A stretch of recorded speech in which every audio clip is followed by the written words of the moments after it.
Yeah, we're leveling up. We got Claw of the Shadowmancer main hand. We got a bunch of agility and monkey gear. We're a little bit too poor to buy the helmet or necklace that are on the auction house. We only have 4 golds.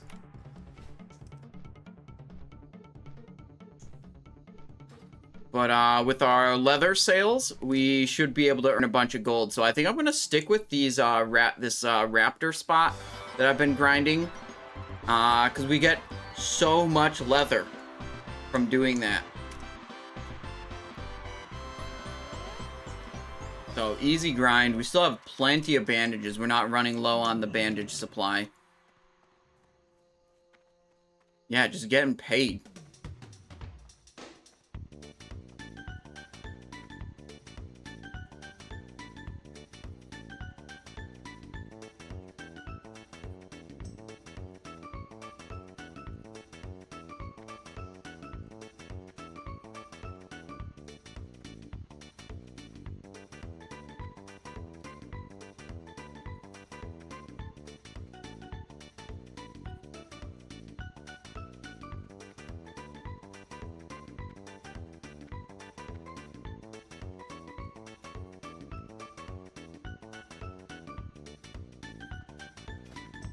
Guys, what if, when we got to level 40, what if, when we went to Scarlet Monastery, what if we didn't pick Sword of Serenity? What if we picked Black Menace, so we could continue living the ambush dream? What if we picked the Dagger reward? Thoughts? Anyone? I mean, we can still get Vanquisher's Blade off of, you know, the Razorfin Down quest, so, like, then if we have to go back to being a stupid, sword build, and not be able to do that. Oh, that was a gray mob. Maybe not the best example. It's a literal gray mob that we just one-shot. I tried to flex about one-shotting. Never mind. Yeah, but we could pick, Black Menace and get a sick dagger from Scarlet Monastery quest. That would be great.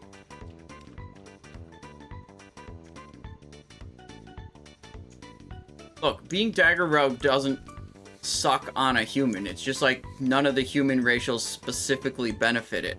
But frankly, none of any classes racials or any races racial bonuses specifically benefit being a Dagger Rogue.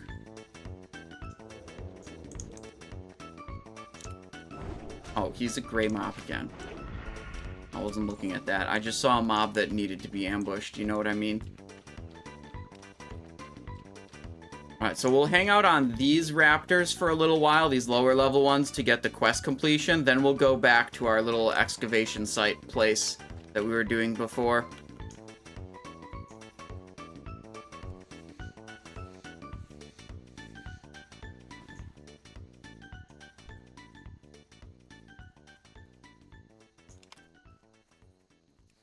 Alright, look at that. Skinny increased to 151. Skinny increased to 152. Easy. Oh, I aggroed that. Did not mean to aggro that. Okay, we gotta put new poisons on. If we're gonna start fighting stuff again.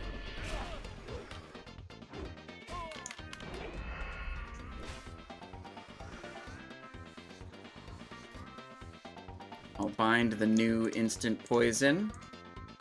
There we go.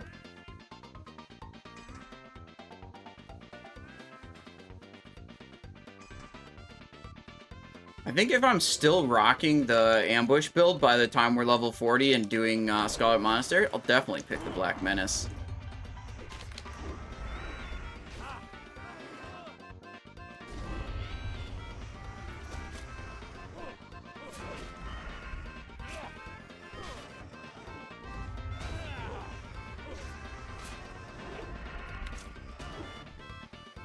I could definitely benefit here from having a better sword, though. Like, if I went on the auction house and I bought, like, a butcher sword, or a zealot blade, or a mace would be good as well. What I was doing with this build before is I was swapping off of the dagger as soon as I did an ambush into a weapon that's better to use Sinister Strike with. What's going on? Oh, this mage is AoE farming. But right now, my best sword is so much worse than my best, my best Sinister Strike weapon is so much worse than my best dagger that I just decided making those swaps is just not worth it. Just stay with the dagger the whole time.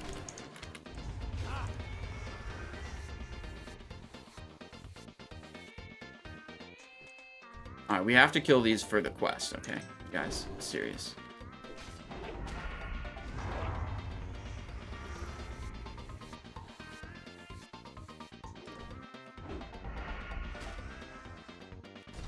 Is this full combat build or something like mix plus, we got the talents on the Discord. Look for Simonizes characters, gear talents, and whatever, buffs or something in the index channel. Near the top. This is not a combat build.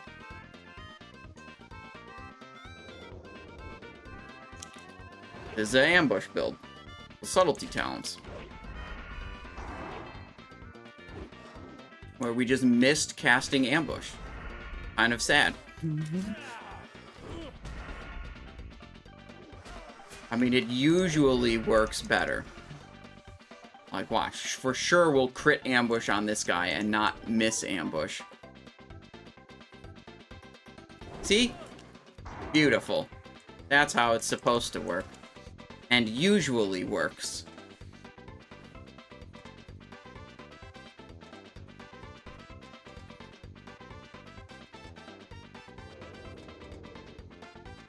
Easy.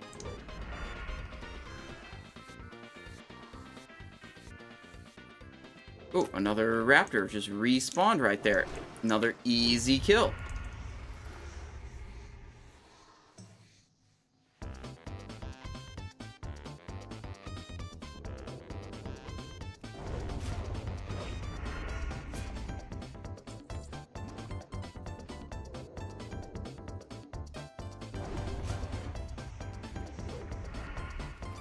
Yeah, if these guys could just, like, spawn faster, I would love it. This is, we kill them very quickly. Oh. There, I got the ambush. Okay.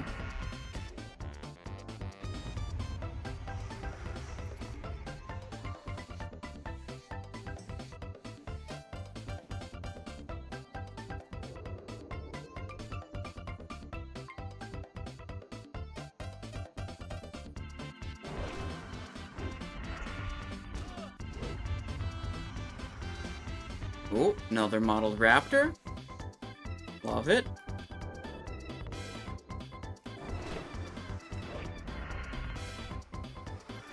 Dead. Dead immediately. 2 light leathers.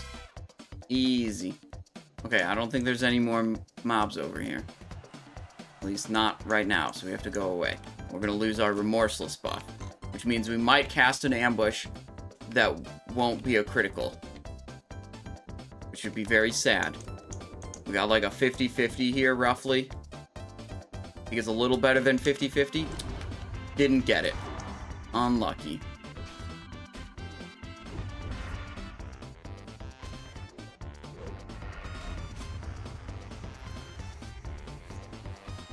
Go this guy. Boom.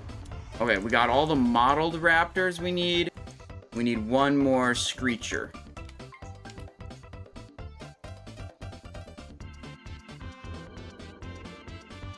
Yeah, I don't really even need to interact with combo points for this build. Because, like, the mobs just die to ambush plus ghostly or ambush plus sinister.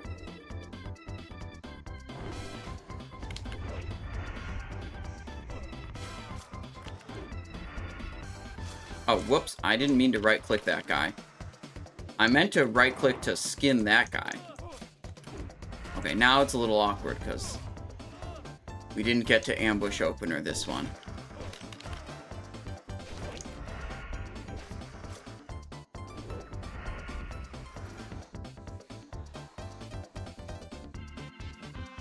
There we go. get a ambush like this. Easy. Skinning. Maybe something respawns before we're done skinning this guy. Maybe. Hello? Respawn, please? No. Okay, we're leaving. We're leaving. We're going back to the slightly higher level ones that give a much more reasonable amount of experience. But I will collect all these free leathers and free hides here along my way.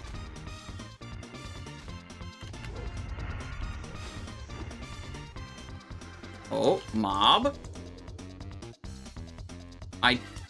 We moved so fast, I literally didn't have energy for ambush. I was in stealth and in position on that mob, and I couldn't do it.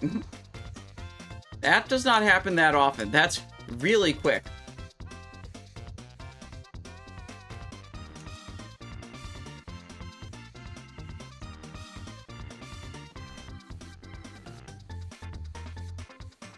Uh-oh. Uh-oh, what's happening here? All these mobs are running around.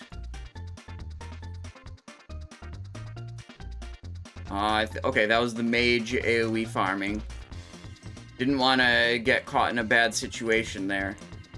Like, what I thought might have been happening is, like, the mage died or ran away and all those mobs were resetting.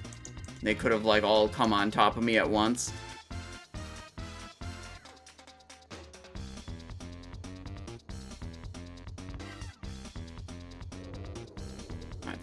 This is not going to work the way I want to. Let's see. Yep. Those mobs got aggroed.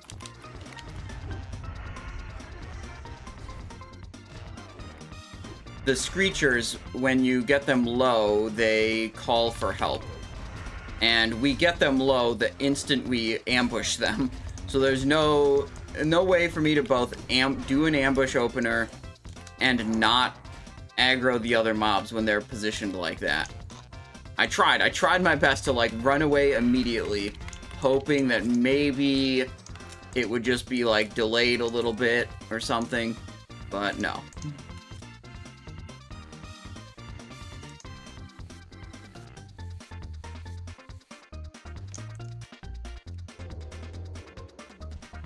Oh, get him. There we go.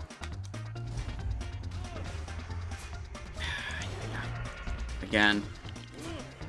I mean, I knew that was gonna happen, but, you know, whatever. It's fine. It's fine. We can take this Screecher away so it doesn't aggro those other guys at the same time. You see, like, all of a sudden, we stopped getting ambush openers on every mob. Now we're actually getting damaged because we take so much longer to kill each mob. The mobs just have time to actually deal damage to us. Whereas when we ambush them, one of the great things about it is they barely deal any damage to us, so we don't have to spend time healing ourselves.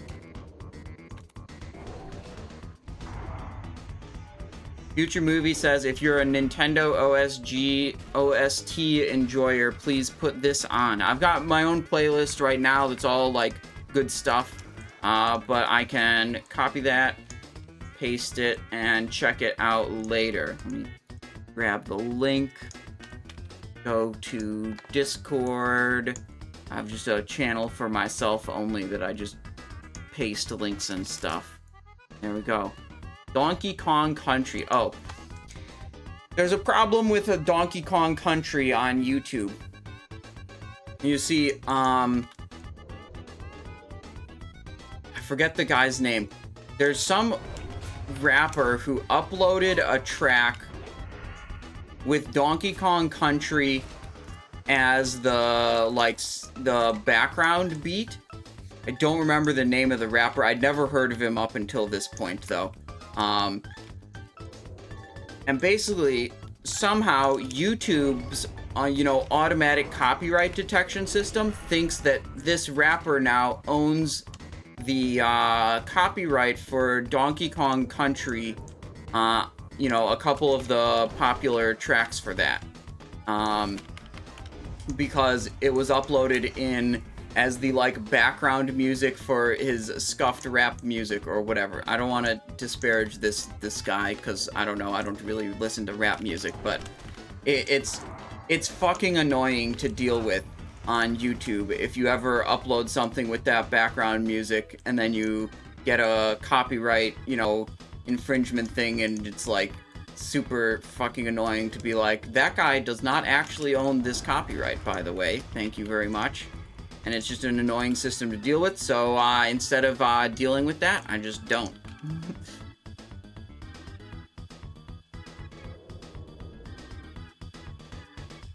I mean, I think it's just a peculiarity of YouTube's copyright system. I don't think this person did this intentionally at all.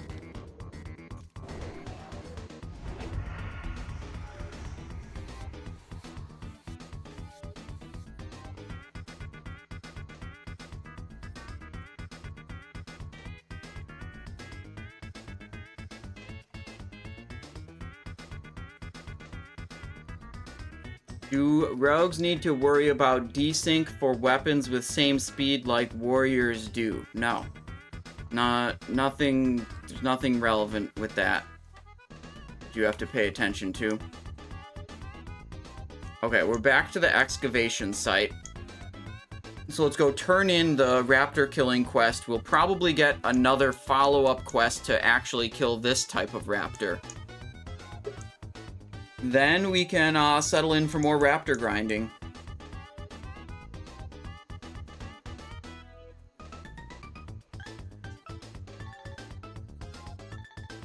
Free leather. Easy. Imagine all these people not picking skinning profession. Got some junk boxes? Where did I get junk boxes? You can pickpocket the oozes here. I think I must have pickpocketed some oozes.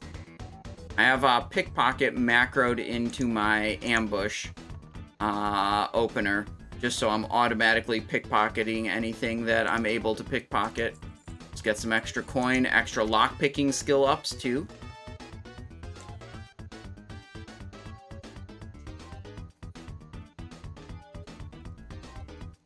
Now this is a very high height to be at, and if you fall off, you might die. So you gotta be careful around here.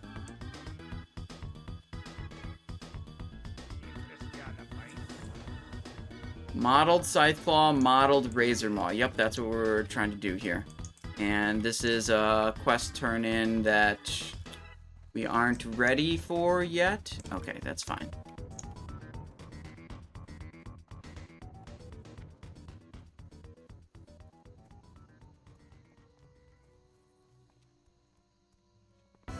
Alright, always look where you're going when you're at risk of falling to your death. No tabbing over to Discord, watching Netflix, or stuff like that, you know? One wrong move, you fall off the cliff, and you're dead.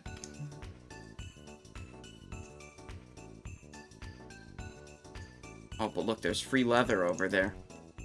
Easy. And now that we trained a higher level of skinning, we'll actually be able to gain skill in skinning, and we won't get so many failed skinning attempts like we were getting before. Super annoying. I hate spending 5 seconds trying to get loot, and then it says, never mind, you don't get loot, try again. And then you try again for 5 more seconds or whatever. Zenthis, hello, how's it going? Have you seen the bridge in Burning Steps that people just walk right through and fall to their deaths? I don't know. I don't think I've seen that. Ambush. Non-critical. Very unlucky. But once we kill this guy, we'll get Remorseless, and then we'll get the next one with a critical strike for sure, you guys. Okay, see? Remorseless. Stealth. Ambush for 438 damage. Let's go. See, this guy takes a little bit more effort to kill. He doesn't get immediately deleted. A little higher level than the ones we were fighting before.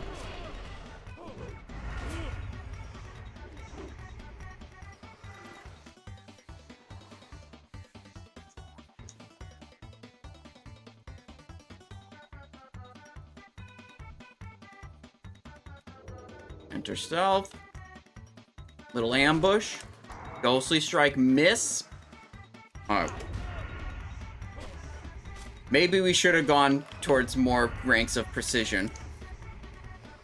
I decided to invest more in subtlety to try to get serrated blades. But holy shit, missing abilities is not fun. Maybe we need those precision ranks more than we need the serrated blade ranks.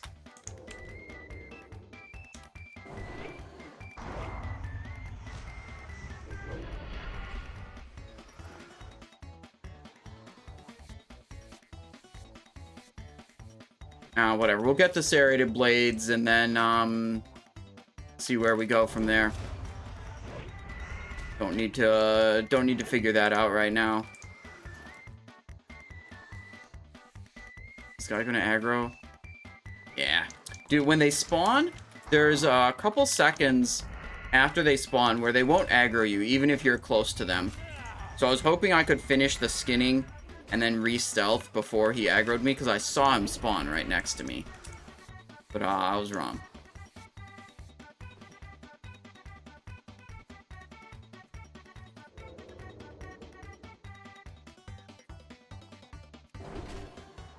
Ghostly.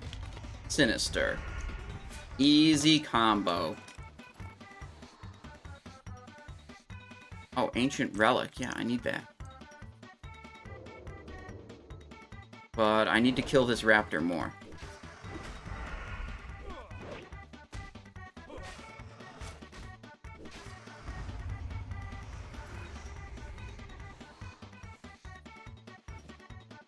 Open that.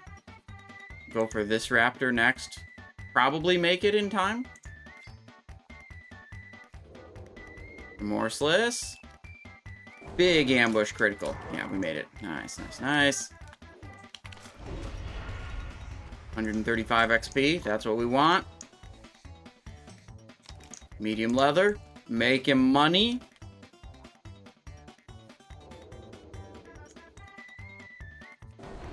Boom.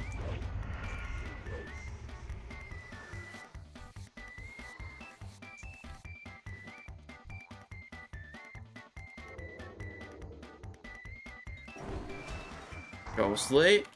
Yeah, I'm having fun with this ambush build. It's so satisfying to drop half the mob's health away with your opening attack. And it's just like, yeah, that doesn't get old very quickly. And, you know, it's gonna take a while for me to get bored of that. This part, I'm already over it. Revised ambush build. Drop these points. Go for precision ASAP. That's my new strategy, okay?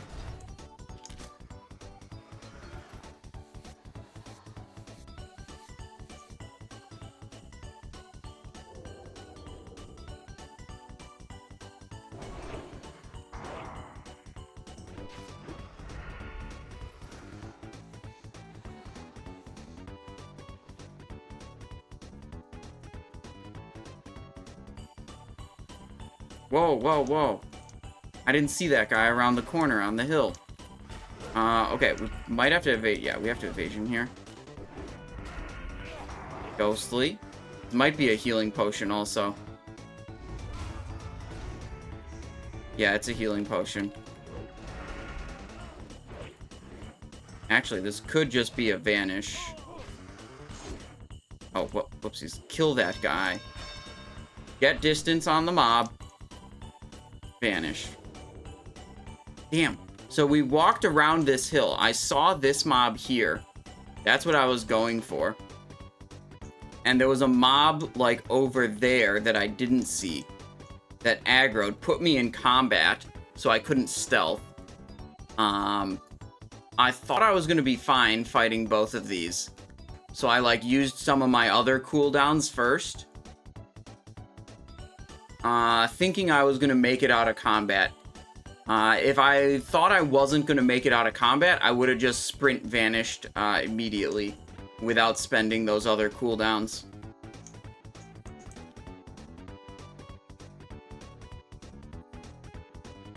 Okay, let's go over here. We got almost full health now already. Get poison back on the weapon. That faded.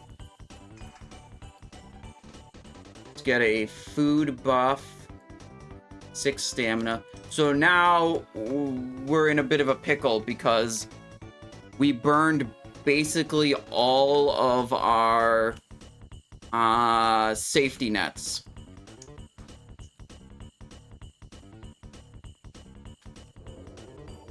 Which means I really don't want to do anything even slightly dangerous without having my safety nets available. So we're going to be super cautious for the next couple minutes.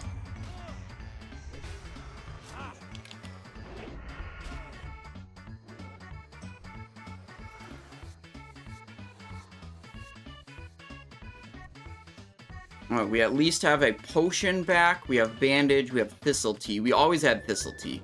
We didn't use that one.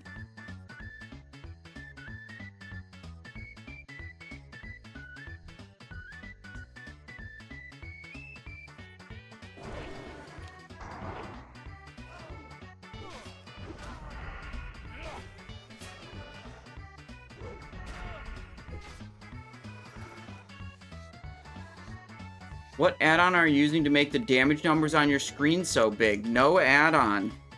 No add-on needed for that.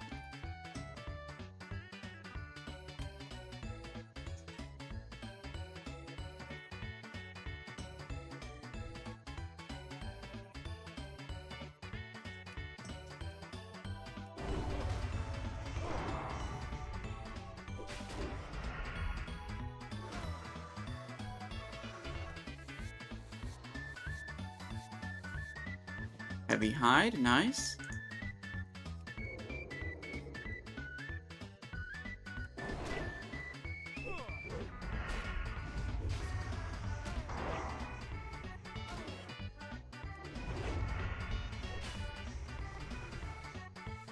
Nine out of 10 on the scythe claws. I mean, we're just gonna keep grinding these for a while. You know, we'll get the quest completed and we'll keep killing them because they're just good mobs to kill, frankly.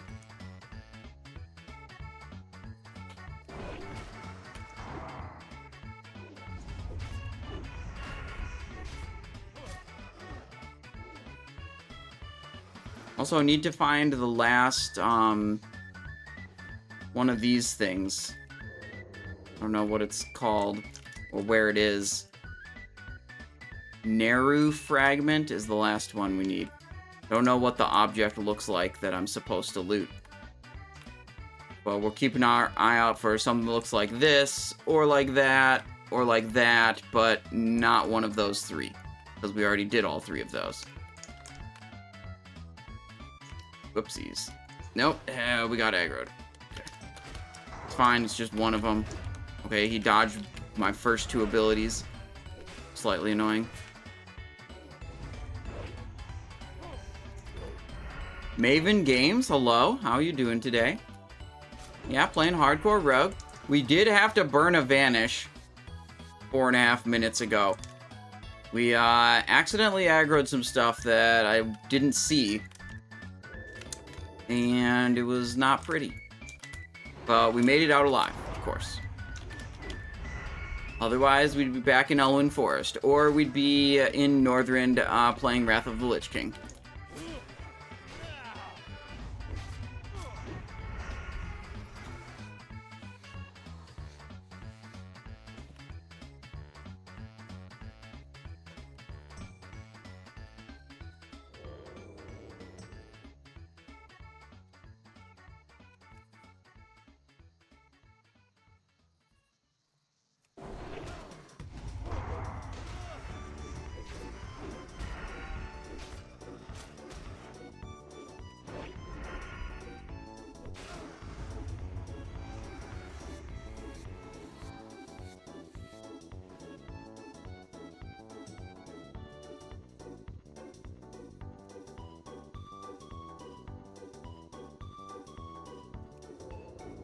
we make it? Oh my god, 2 seconds and 1 second. Oh my god, I'm not gonna make it. Got a critical strike anyways.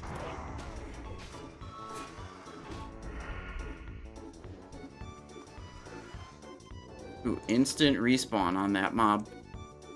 Easy ambush.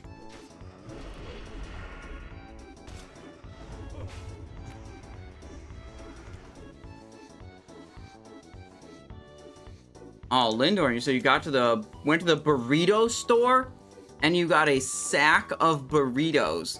I didn't know they sold burritos by the sack, but that sounds delightful. I hope you enjoy your burritos. Non-critical ambush. Hate to see it.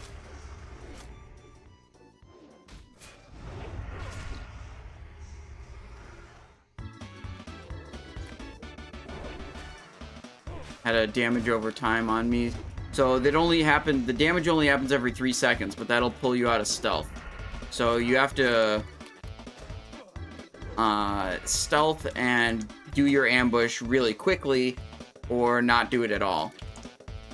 And because that mob spawned right on top of me, I could actually just stealth and hit the ambush before the damage over time effect pulled me out of stealth.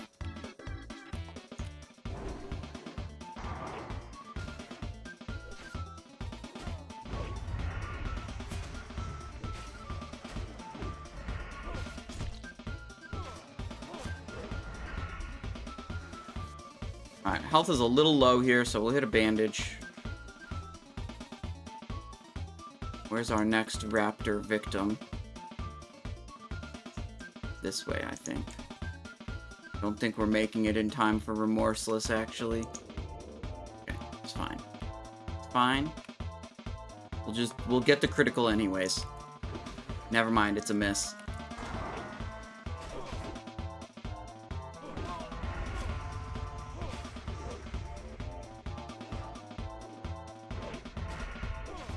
Let's see. I'm trying to think about this quest. I think I remember being told that the last fragment you have to go, like, all the way up this hill or something. There's, like, a special spot to get the one final fragment.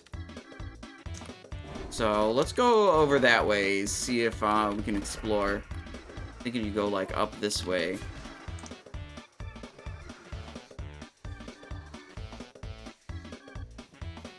Put a new poison on the offhand. Go over for this mob. Did you get the one that looks like a pile of dirt? No. I've got the one that looks like this, the one that looks like this, and the one that looks like a treasure chest. I did not get a pile of dirt one. Anywhere, just look for the dirt. Okay, so I don't have to go to a special spot. Okay, pile of dirt is the... Okay, I didn't even know what I was looking for with the last one. That is helpful. You know when all the Bislists are coming out on Wowhead? No, I do not. I wrote them already, got them submitted, but the editor has to, like, make sure everyone else got theirs done and make sure they're all, like, organized properly and stuff like that, and it's out of my hands at this point. Oh, wait, pile of dirt. That's what we're looking for. Let's go.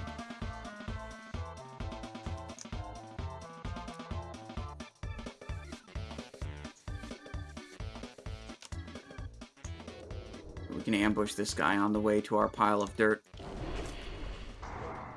Nope. Oh, phew. I thought that guy was gonna take my pile of dirt.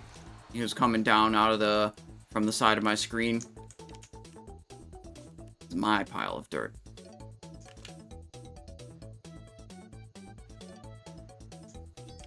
Easy. Quest completed.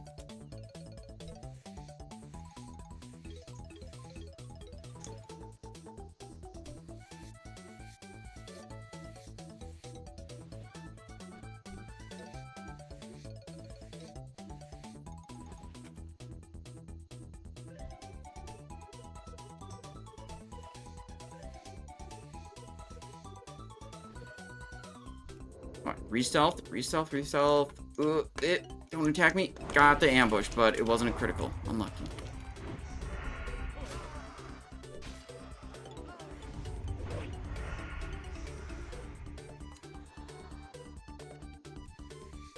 Yeah, I'm on a couple different servers for a couple different versions of WoW. So, yeah, I play all over the place. All North American servers, though. Because I have a North American WoW account. You can't make characters on EU servers with a North American WoW account. They're separated.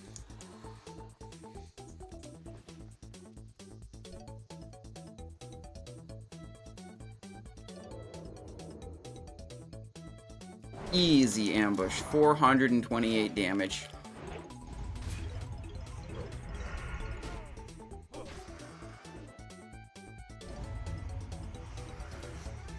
I would go up there, get the green boy.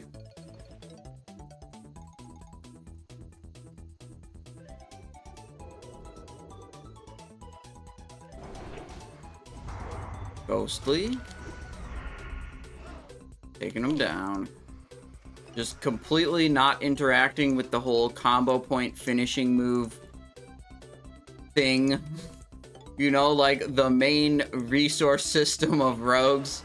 Just not interacting with that.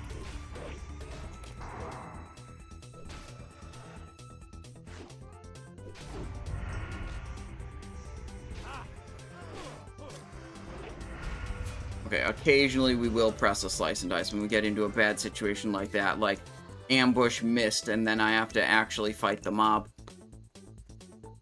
We can only play on US servers too, from Australia. Yeah, I know. Okay, I think there's 3 regions for WoW servers. It's like North American, European, and Asia region. And like there's some people that get kind of like caught in the middle. There's not a server that's really exactly on their time zone. Like Australia and Oceanic regions. They kind of get like pushed into one of the other region groups.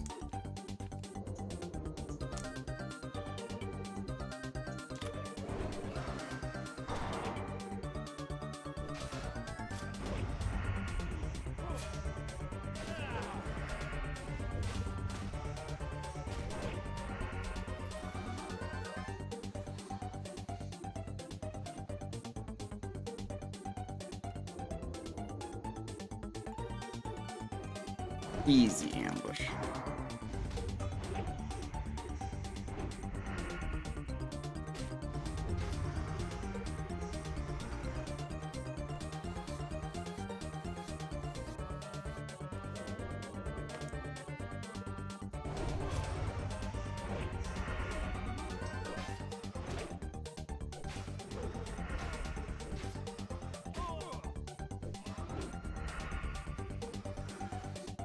Dude, we're just farming up so much leather doing this. And the leather sold, like, almost instantly when we put it up. So, like, it's good money. Gonna make lots of money. Gonna be swimming in it. And, then we're gonna be able to buy, like, a 10 gold hat, probably. Or, we're gonna say, F that, 10 gold's way too much for a hat. And just, keep enjoying the Red Defias mask lifestyle, you know? 0 stats except plus 100 fashion. Doesn't make my ambush do more damage, but it makes me happier to be casting ambush, you know? Because I look cool while doing it.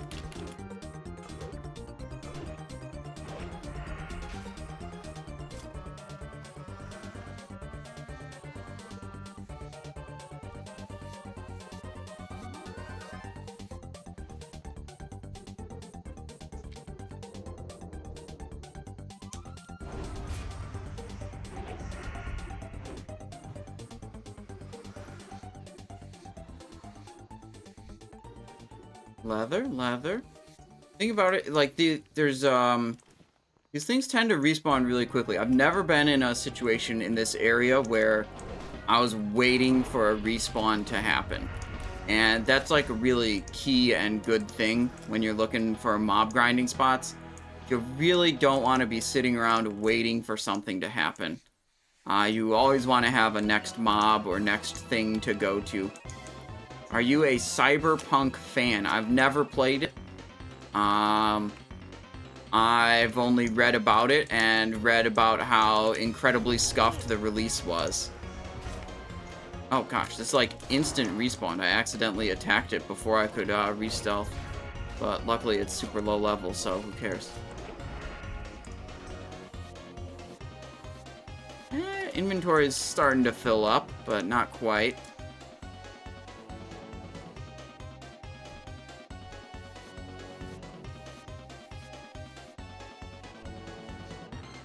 So I do not have really much of an opinion about Cyberpunk. Didn't play it.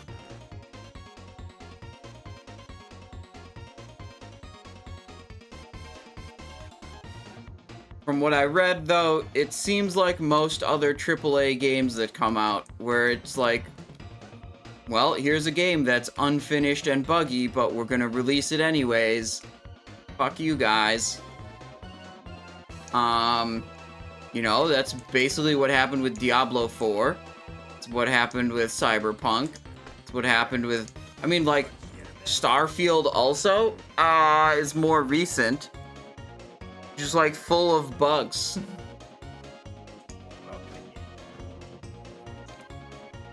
Just, like, this huge studio with so many resources, and they, like, release a game that's just full of bugs. It's like, what? Why am I paying $60 or $70 for this?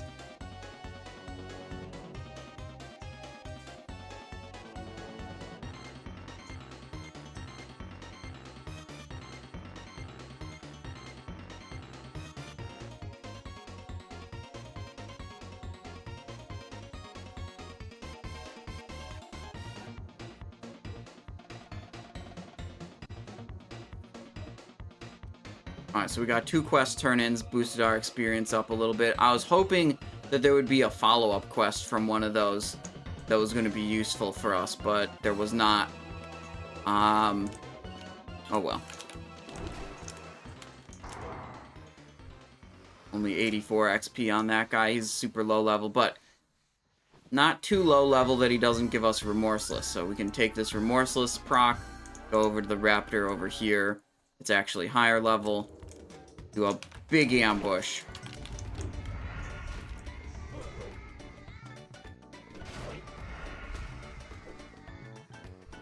Little loot. Little skinning. Some medium leather. What level do you think we should be for Nomergon? I'm thinking we should be at least level 30. Maybe we should go a little higher, like 31, 32. We go Nomergon. We can get Trip Runner Dungarees. Those are super good. Big upgrade over what we've got from the quest. And there's probably other items that drop in there that are good, but... Oh, there's the Toxic Revenger. That's a dagger off of one of the early bosses, the like elemental guy. That might be better than the claw that we have right now. We'd have to see. I'll look at the stats.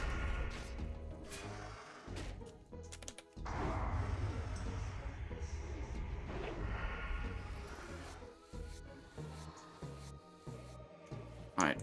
Right over there.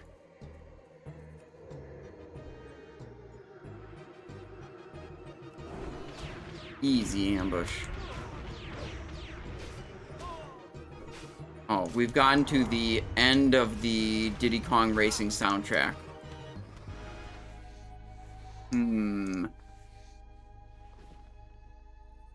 Wait, no, not quite the end. It starts playing a bunch of random game sound effect things at the end. It's lame, and I should clip that out. Let's go Hollow Knight. Hollow Knight's some good-ass music for sure.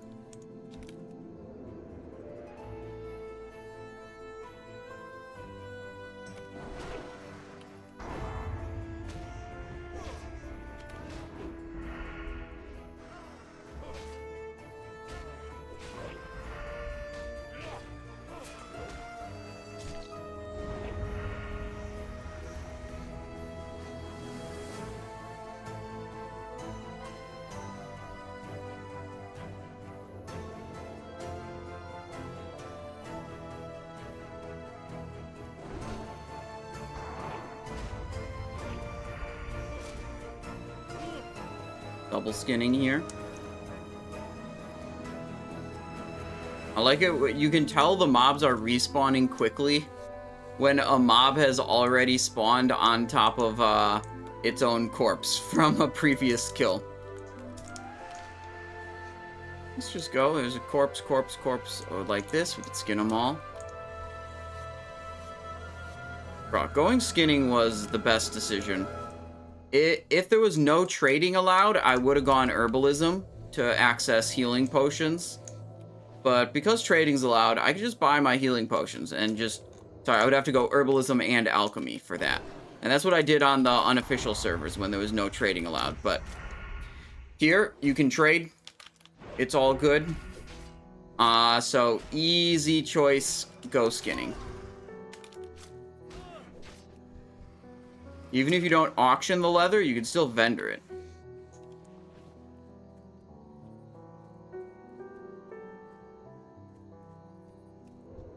Are we gonna aggro 2 here?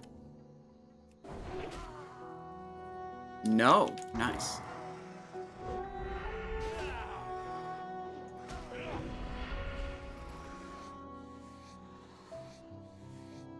Get that medium leather. Getting paid. Just pickpocket your health pots? Yeah, you can get potions from pickpocketing too. But I feel like that's, I mean, you want to have potions much more reliably. Like, I want to never have to, like, think about conserving my health potions. I want to just be able to press them when I'm, like, even slightly in danger. So I need to have I want to have a super reliable supply of them. Like, right now, I'm just slightly in danger, but I don't even have to worry about it. Press the healing potion. And I have plenty left over.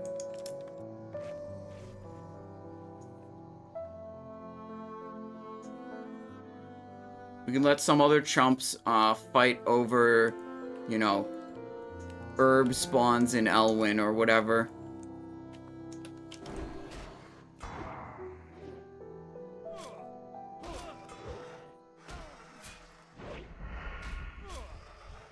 Oh, we gotta reapply main hand poison. There we go.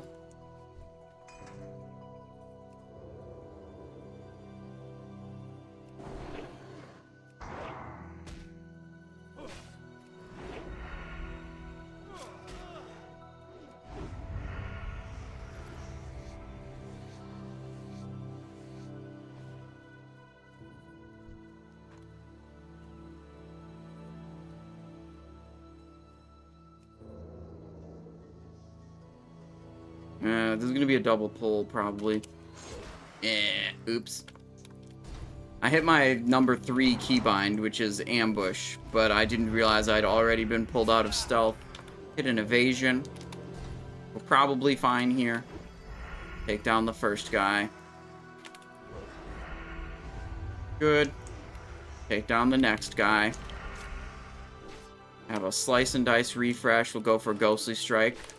There we go. Dodge bonus on that is quite good.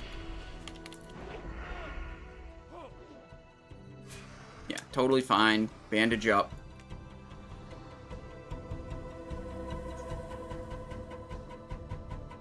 Loot, loot, skinning. And skinning. I do need to buy the bigger healing potions. I could get greater healing potions at this point. They're level 21. I still have lessers as the highest one I have any in stock of.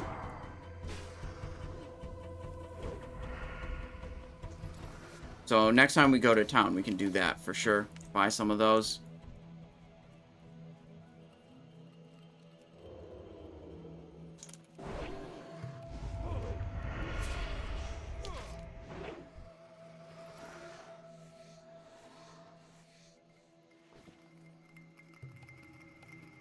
This raptor always goes, like, through that wall there.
Where's my raptors? Here's one.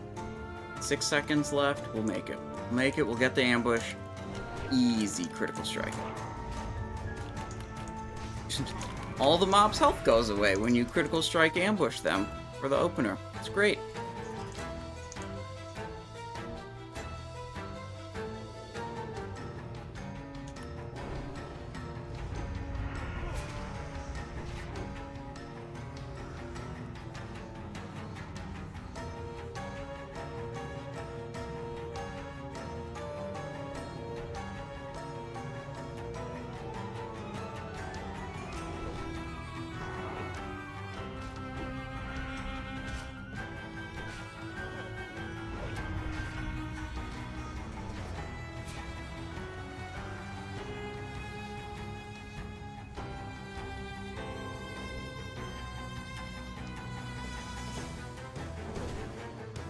Goes to strike.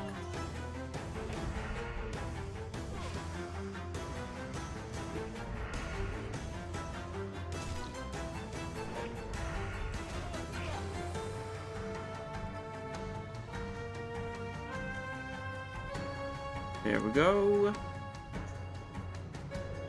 Getting close to the level up here. Doing barely any quests. Just making mad money. Skinning everything, leveling, and killing stuff super duper fast.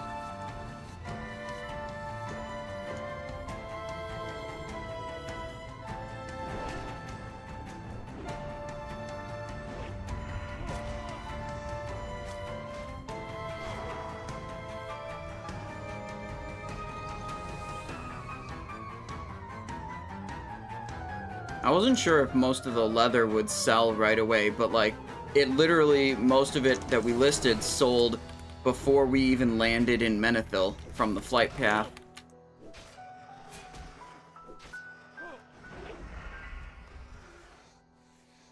Oh shit, a respawn.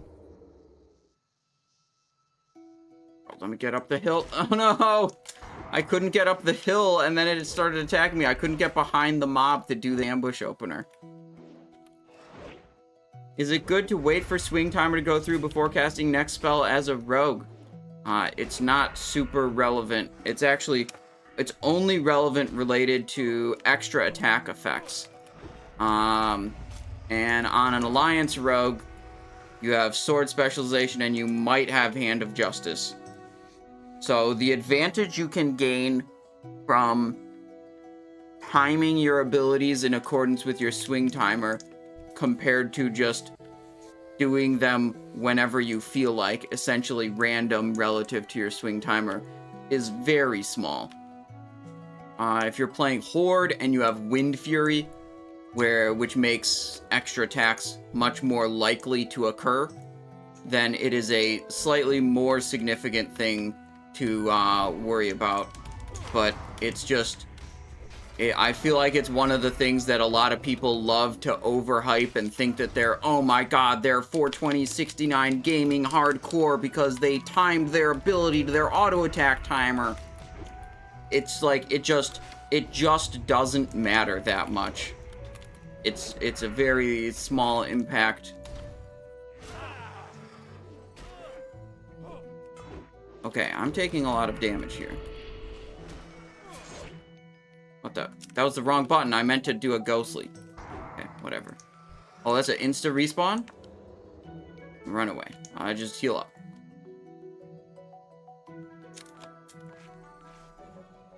There's so many things in this game that, like, I feel like I read people being like, oh my god, you have to desync your trinkets for this, and you have to swing timer that, and you have to this, and it's just like, if you ever actually look at the math of what's going on there, you would just laugh at these people.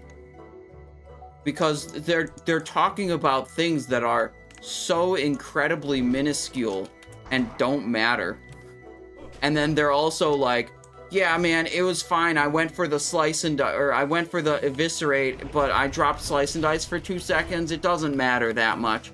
They have just like no concept of what actually matters for their damage output, or they like started attacking a boss 5 seconds after it pulls and they're fucking arguing about like trinket desync timers when, like, the only relevant thing they should actually be improving is probably attacking the boss within a half second of it being pulled rather than chilling for 5 seconds, losing attacking time or something like that.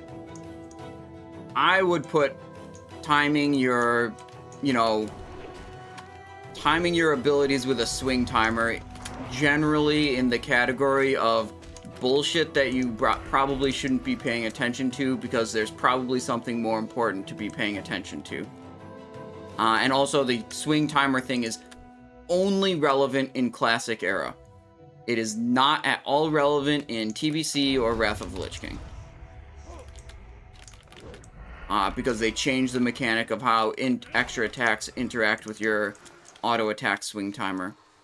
And it's just no longer relevant to do anything with that.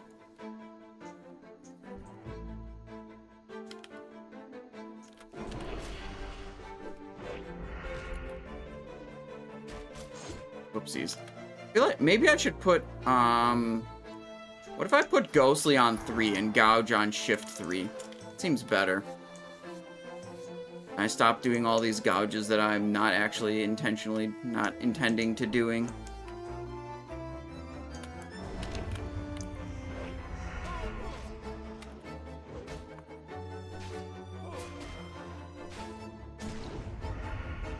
Alright, 1.5 bars left.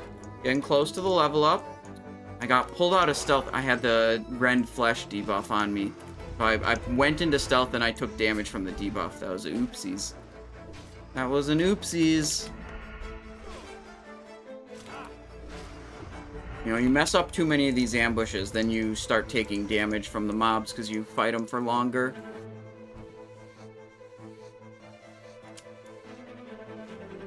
Bandage up.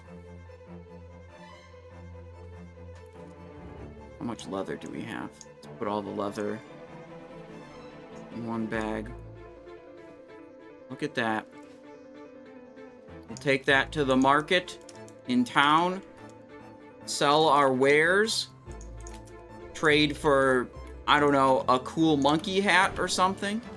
It'll be good.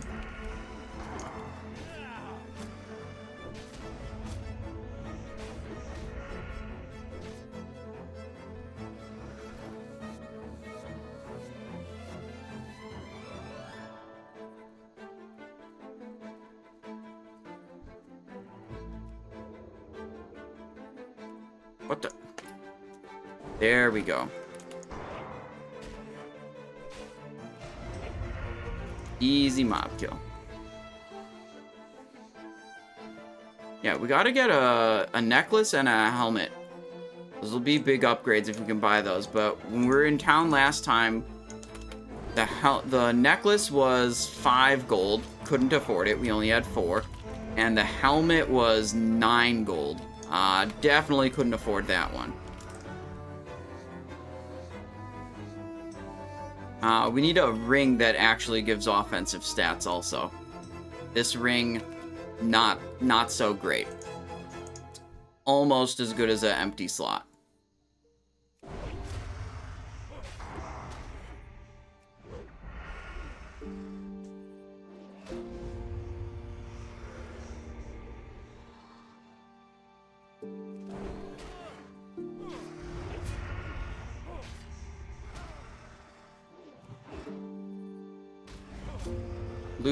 Loot, skinning, and skinning.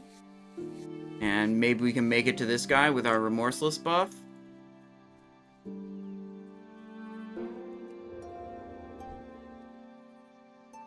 Oh, no! Yeah, Danish Lurker, the ambush does big damn unless it misses. That's, unlucky.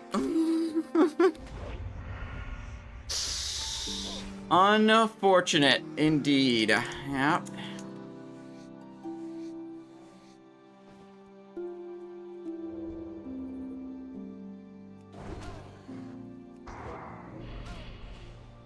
Don't worry, we'll get a rank of serrated blades next level, and it'll still deal 0 damage when it misses, but it'll do slightly more damage when it doesn't miss. Look at this. Ignore 46 of your target's armor? Overpowered. Clearly OP.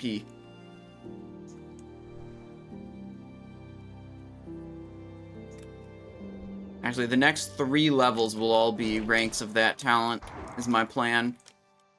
Then we might have a, like, actually meaningful amount of armor pen. It'll be like 150, 200 at this level is probably a lot.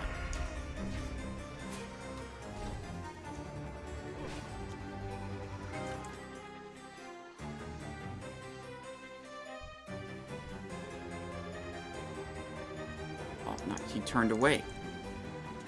Easy ambush. Didn't even know I was coming for him.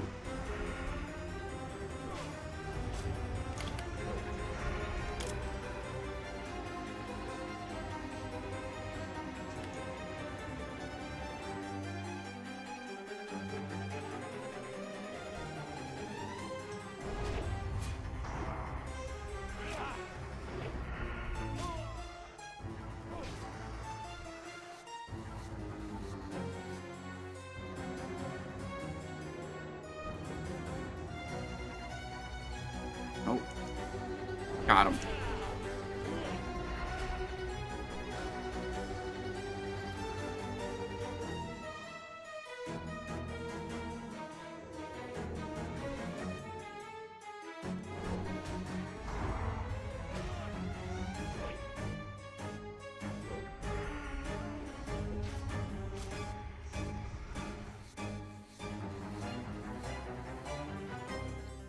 So much leather. There seems to not be anyone else around here before. When there were other people here, there's plenty of mobs to go around, so we never ran out of mobs to kill. But it was a nice bonus because we would just skin all of the mobs that the other people weren't skinning. Because they made a misplay and did not select skinning as one of their professions. You know?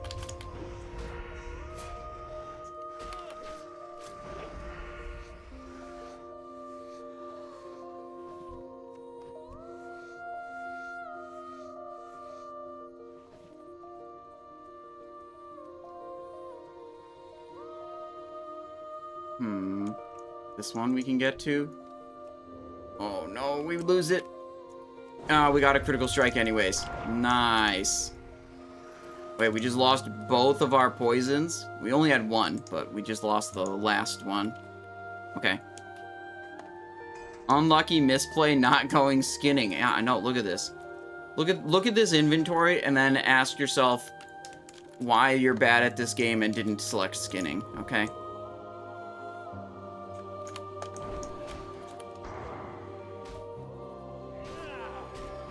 Just go do skinning. The thing about herbalism and mining is you usually have to go out of your way to go, like, collect a herbalism node or a mining node. And with skinning, you know, you level it up off of mobs that you're killing anyways, you know?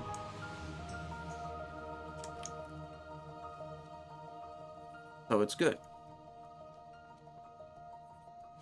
Where's the mobs? Wait, is this Warlock skinning? He was killing some mobs before. Oh no, he's leaving at least this one? I did see a Warlock just a bit ago. We'll try to follow him, see if he's leaving a trail of corpses we can skin. Medium leather.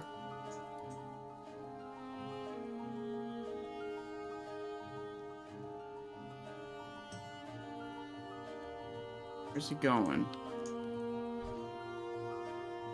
Yeah, okay, I don't think he's skinning. He's leaving multiple corpses around. I think he's just trying to go through here with killing a minimal amount of stuff. Which is weird. I think one of the slowest things you do while leveling is moving between your different sources of experience. Hell yeah, level 29. Let's go. Serrated Blades, level 1. Ready for some huge ambushes with armor penetration, which is the best stat in the game. If you know anything about playing Wrath of the Lich King, you know armor penetration is the best stat in the game, and that probably it's so good that it literally carries backwards in time to other versions of the game. Armor Pen's so good in Wrath of the Lich King, it's automatically good in other versions too. That's a joke, by the way. A lot of people get, like, way too obsessed with armor penetration in Wrath. And they're like, oh my god, it's the best stat in the game! You have to get it. Every item with armor pen, you have to get it. Stack your armor pen, cap your armor pen. Armor pen these nuts is pretty much my impression of the armor pen enthusiast.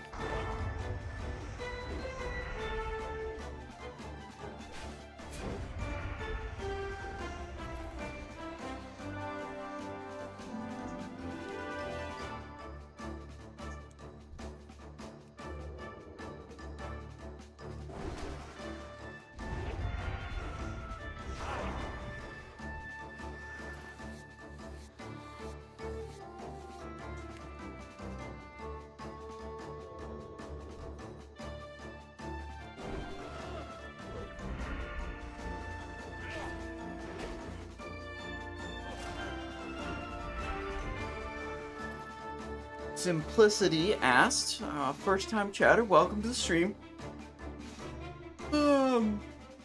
As a or Simplicity X for a character name for a warlock. Well, my strategy is I named my character after a car wash brand, or sorry, it's a car cleaning products brand, and then I just named all my characters variations of that. So if anyone in chat has a suggestion, I would say I'm not really a good person to ask about how to name your character, as you can see the level of creativity associated with my character names.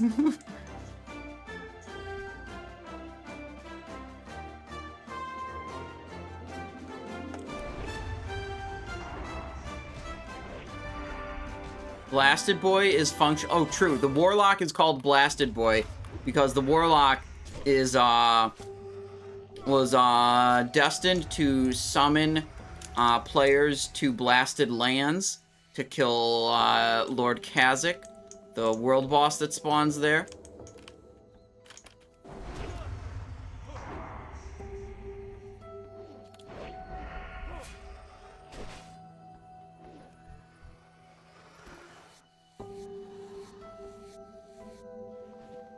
Heavy leather. I think if we get, like, slightly higher level mobs, we'll start getting a lot more heavy leather.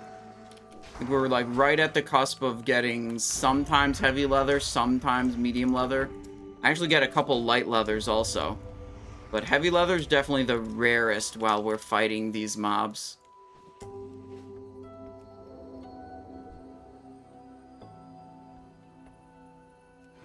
Mist.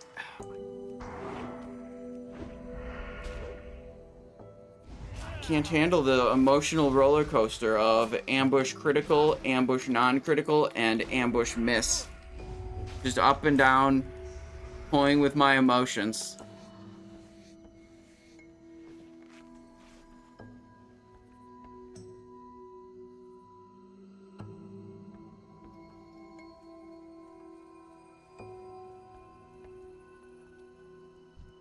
Well, Simplicity, here's my question for you. If you want my advice on naming your character, what is your favorite car cleaning product brand? Name your character after that.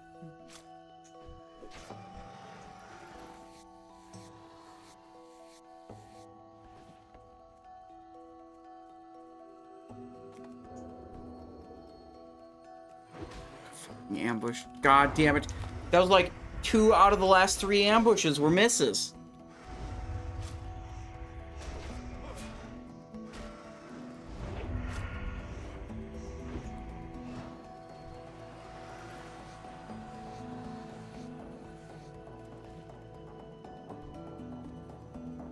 You guys can tell, right? We got serrated blades, now we're pumping even more damage, and it's 100% due to the armor penetration we gained from the serrated blades talent, right? 48 armor ignore. Insane. That's probably like plus 800% value.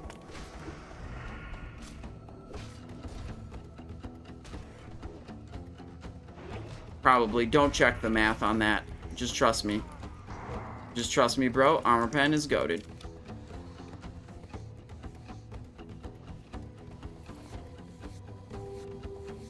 Alright, do a quick bandage here. Nice, another heavy leather. Oh, we're getting close to full inventory.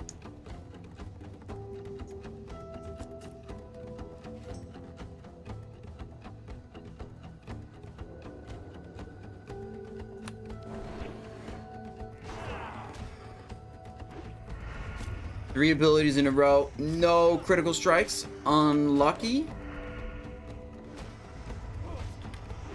Dodged.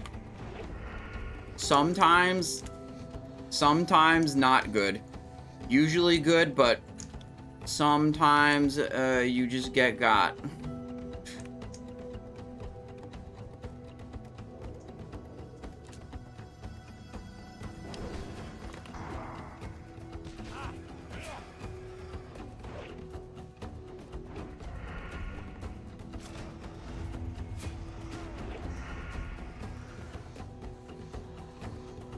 The respawn. Easy. Critical ambush.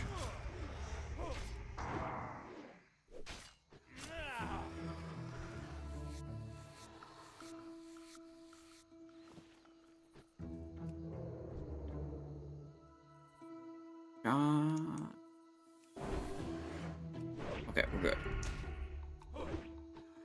I think if I use distract to control where the mobs are, it costs me too much energy. Like, I'd rather, like, dance around them a little bit trying to get the ambush than forcing their positioning with a distract. Because it'll make it so I can't press as many abilities right away as I would like to, due to the energy cost.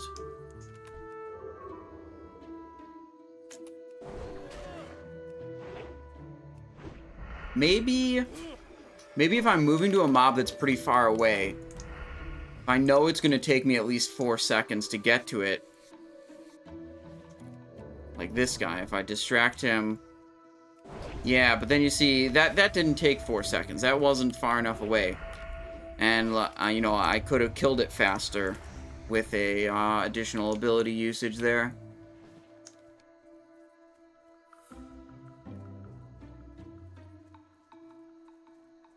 The Rogue Weak Aura pack is just the Rogue Weak Aura pack. There's not a different one for different versions of World of Warcraft. It's all the same Weak Aura pack. Rogue.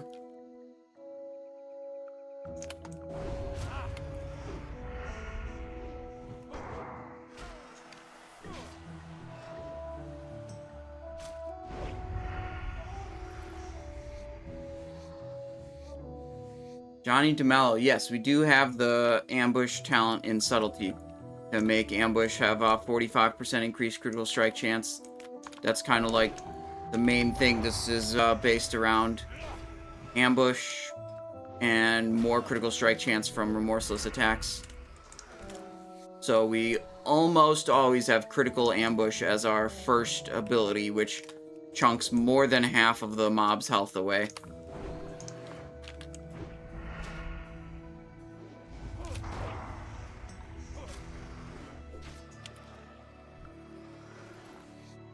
Would really like to get a actually decent sword or mace that we could switch into for better Sinister Strike and Ghostly Strike after the ambush, but we don't have that right now.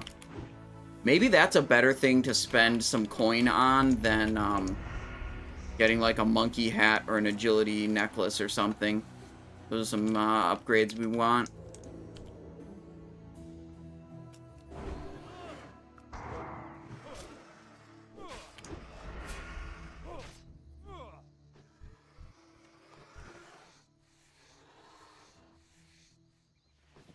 Medium leather?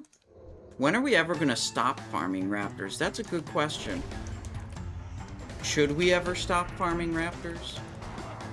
Yeah, maybe eventually. But not yet. Oh, my inventory is full.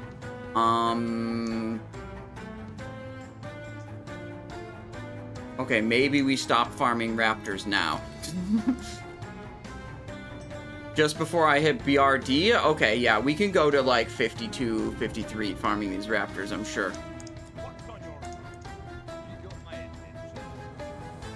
Raptor eggs.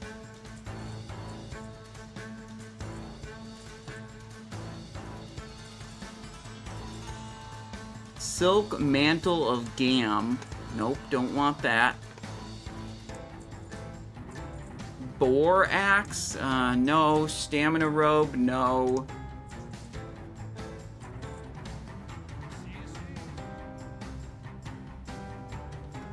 Alright, should we send all this to Simonize 2 to sell, or should we go... Let's just go back to town. Managing a bank alt is kind of annoying. Simonize 2 is a character I made just in case Simonize dies, so I have the name saved. I have not even logged into it once, so for it to function as a bank alt, I do actually have to log into it and get the character into a major city first.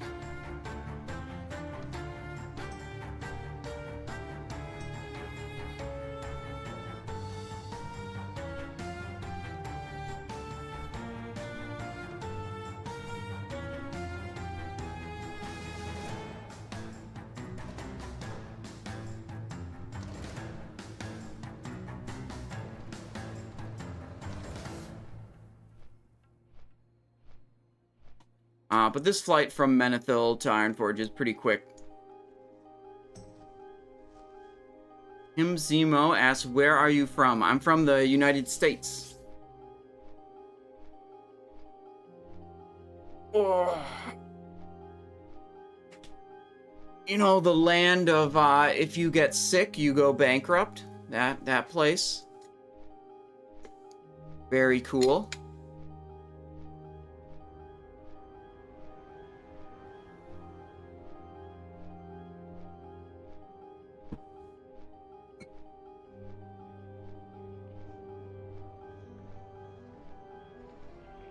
Yeah, you have the freedom to not pay for healthcare, but then if you ever need healthcare, you go bankrupt.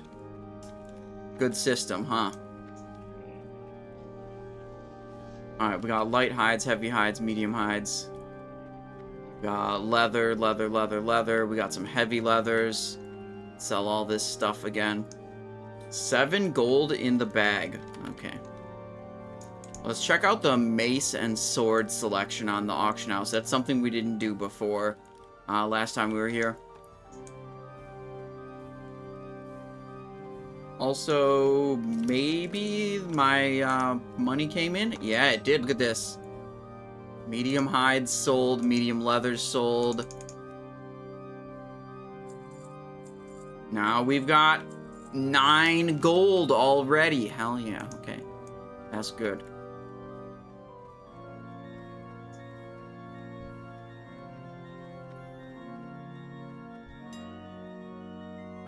Reset. Light leather. What are we at? Price per unit. 24 copper? Wait, really? What? We had looked up the vendor price. 15 copper. Okay. So if it's at 24 copper, we want to list it at 23 copper per times 20 is 4.6 silver. These are actually listed too high. Let's just cancel those and list them again. Go to the mailbox real quick, pick them up, and we'll do all of our light leather at once. Also, hang on, let me see if I have my auction add-on even installed in this file.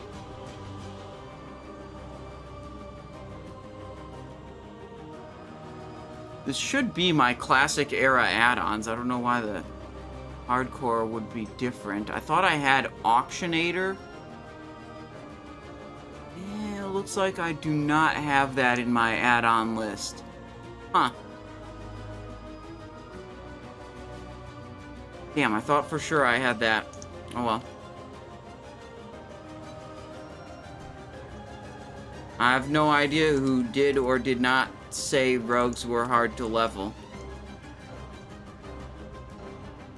I would guess rogues. I mean, I don't have experience with anything other than rogue and hardcore, but seems to me like it's a relatively easy class to level, as you have a lot of safety nets with vanish, evasion, sprint type of abilities.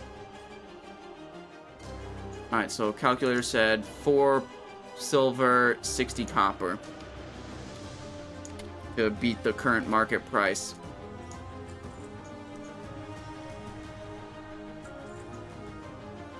Oh, it's literally selling as I put it up.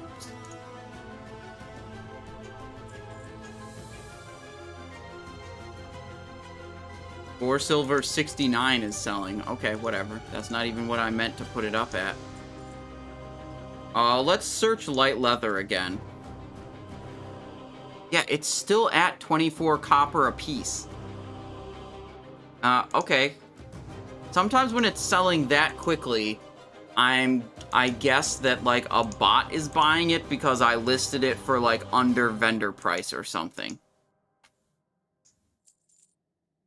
But no, like, we double-checked. We double-checked. It's fine. Let's see. Price per unit on medium leather, 82 copper. If we match that, we'll be good. We're not the literal lowest, but there's only one auction this low. 82 copper times 20 medium leathers is 16 silver, 40 copper. 1640. 1640. There we go.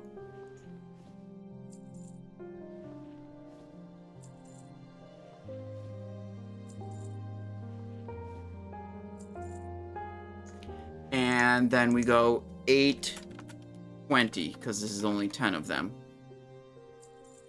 Okay, heavy leathers next. They are at 195. 195 times 20. It's through 39 silver for a stack. Damn, we're gonna make mad money when we start being able to kill mobs that just drop this all the time. So this should be 390 for 2 of them. There, and medium hides are at 598. So we put them up at 597. Gotta split the pile of them.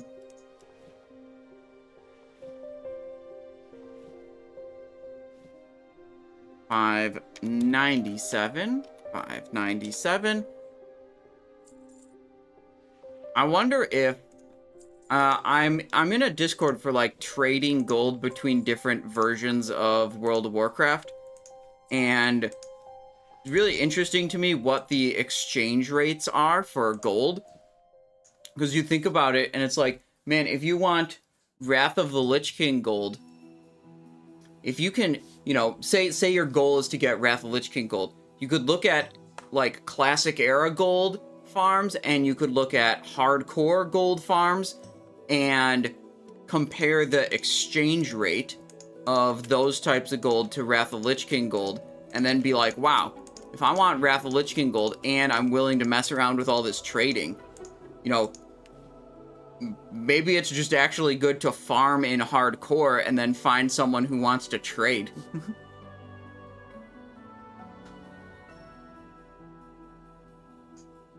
Because, like, last time I was looking at it, the ratios of trading, like, hardcore gold to wrath gold were over 100 to 1.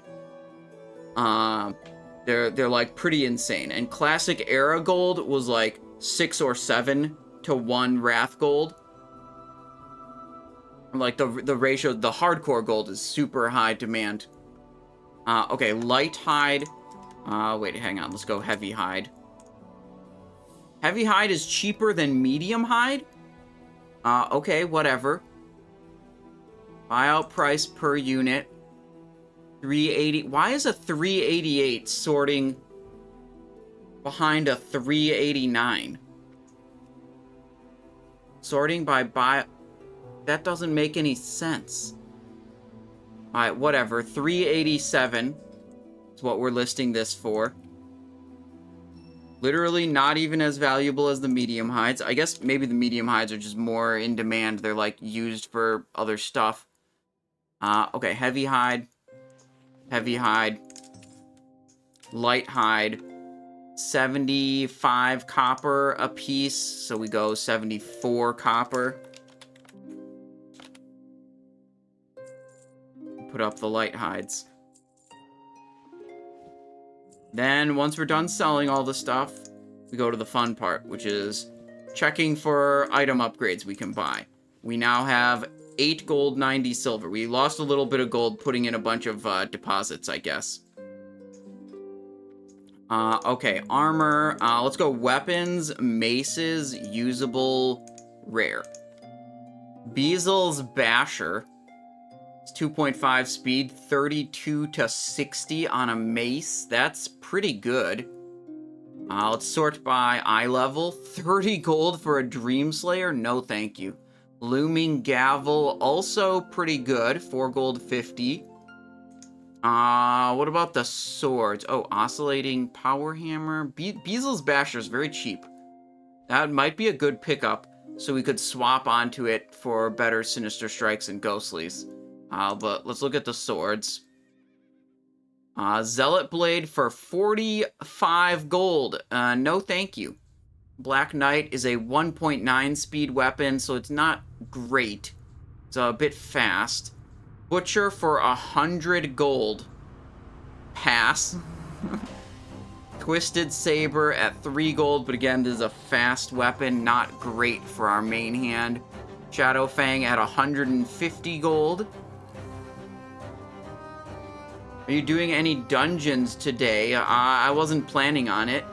We're not quite high enough level to do Nomergon yet. Any fist weapons? There's certainly no fist weapons, right? Yeah, okay. Mace is good.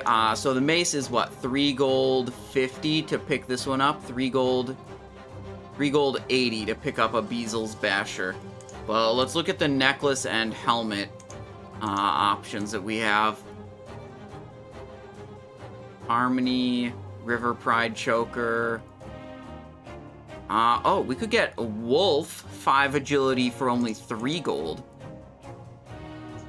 Or we go Tundra Necklace of agility for 7. That Wolf one seems like a nice budget option. 63 total. Next page. Spectral of agility. Let's see that wolf one.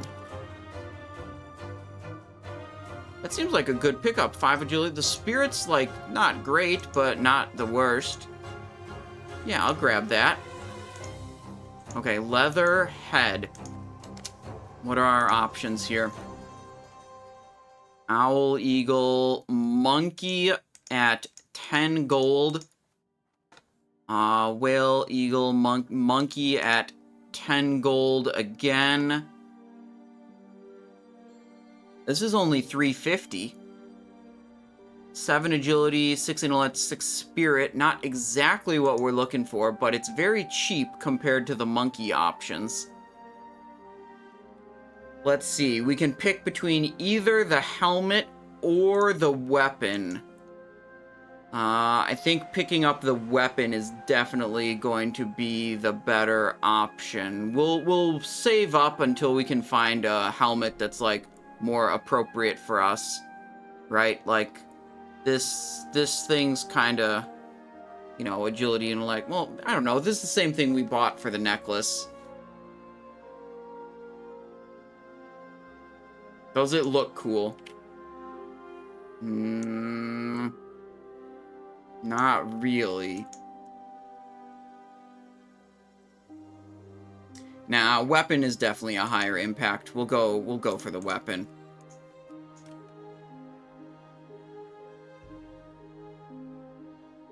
Beazel's Basher.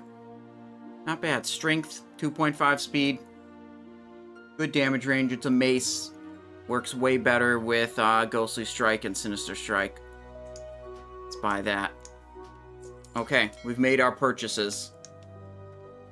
How did you bind loot to mouse wheel? What, do you know how to do key bindings? You just bind it to mouse wheel. Actually, the interface is the same. Wait, no, it's not the same. Is it the same? Key bindings. Targeting, miscellaneous, interact. Oh, yeah, it's going to be interact with target, I believe. Interact with target. Or interact with mouse over. You can bind those to mouse wheel. Okay, Beazel's Basher, Tundra Necklace. Get the necklace equipped. Easy upgrade, empty slot into actual stats.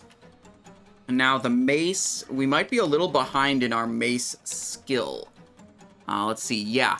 We're quite a ways behind on the mace skill. Let's get on the flight, and we can set up our weapon swap macros while we're flying to Menethil.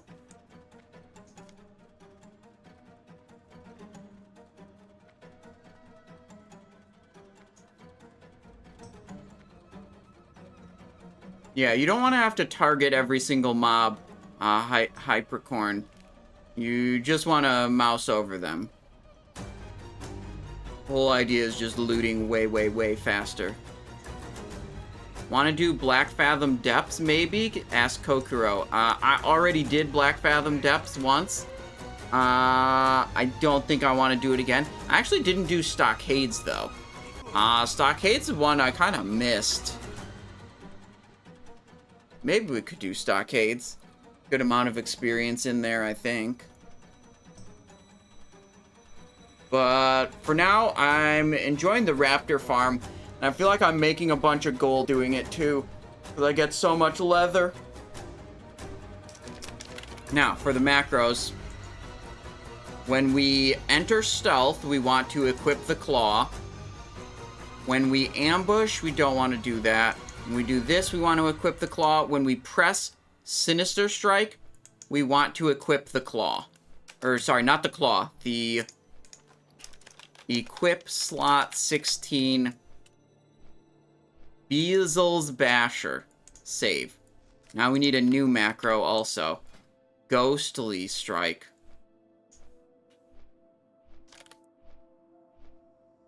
All the same as that, except we cast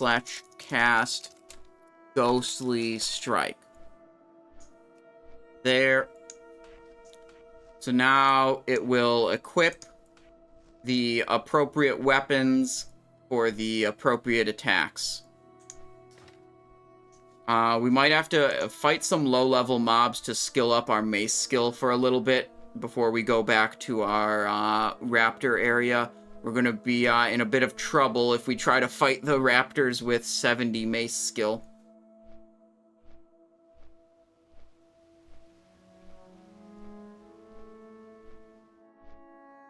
Nice. Light hides are selling. We sold medium leather, light leather, heavy leather. Light leather was being sold literally as fast as I could put it onto the auction house. Yeah, we're going to have a bunch of money in the mailbox again. Kokoro says, I'm new to the game and having a hard time finding groups for dungeon. Can you explain the best way to do that? Yeah. So if you can join a guild, sometimes that can help with finding other people to play with. I'm in a guild called Frontier.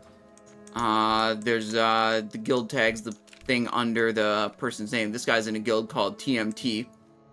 So what you want to do is you want to go into your general chat channels. Like you can go /1. Oh, hang on.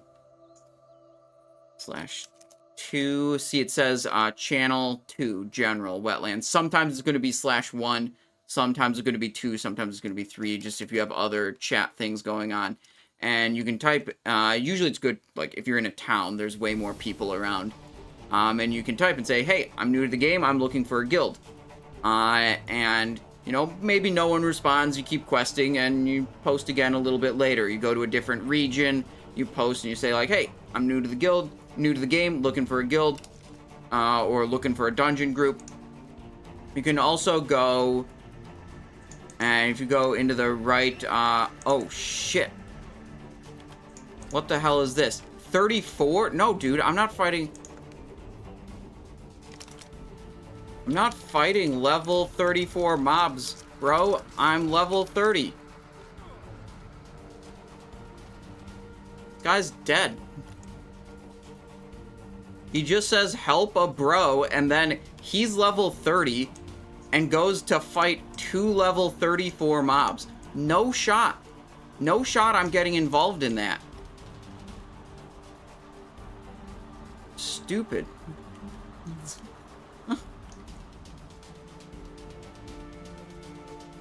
Sorry, okay, we got, sidetracked a little bit. Right. Chat channels, you gotta talk to people. Settings for your chat. You wanna go to global channels, and you can hit join on looking for group.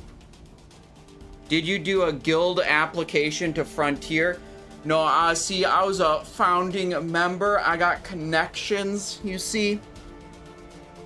They know me, because I made a spreadsheet for estimating rogue DPS and other stuff.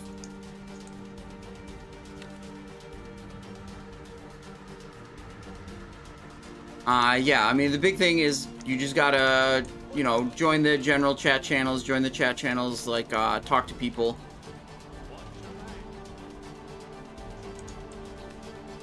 Okay, I think we're done in town here. We can go wander out of town. Oh, should I repair? Yeah, maybe. 2 silver. Deal. Try to fight a bunch of the low-level mobs with my Beezle's Basher.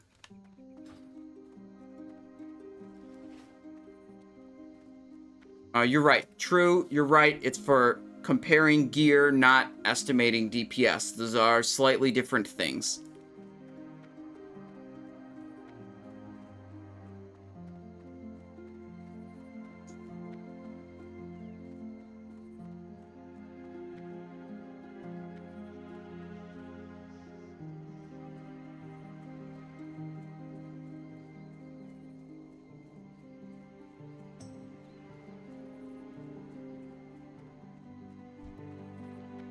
Okay. How bad is it going to be with 70 mace skill?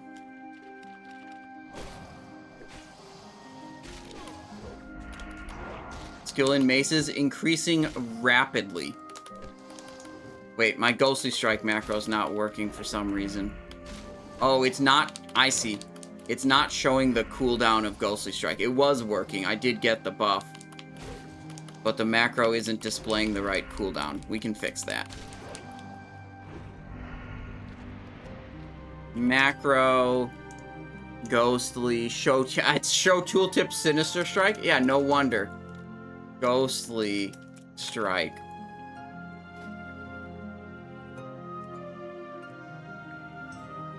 Now it should be correct. I just copy-pasted the Sinister Strike one, and didn't think about all the different things I was supposed to change.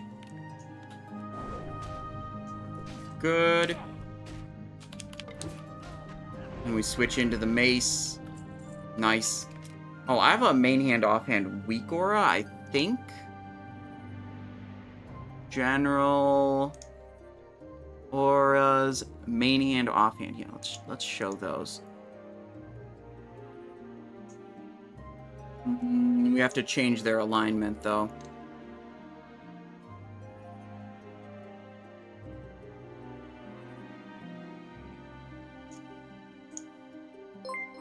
Wait, it's not showing them. Oh, load. This is what I needed to change. Yeah, okay, they're a little too close to the other things. Let's change the display settings. Y offset, we'll make them minus 300.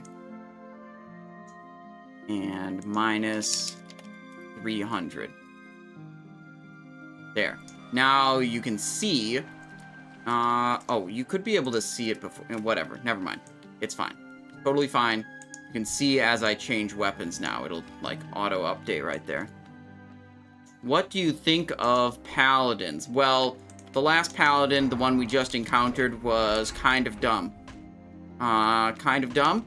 Also, paladins never know how to cast their blessings. Look, he showed up and he was like, help bro, and then summoned 2 level 34 mobs. I mean, did he expect me to get involved with that as a level 29 and get myself killed? Those mobs are 5 levels higher than me. But, you know, admittedly, he didn't need my help, and it looks like he got his quest done even without my help. But, like, come on, man. Expecting a level 29 to get involved with fighting 2 level 34 mobs? Just asking them to get killed. Got him.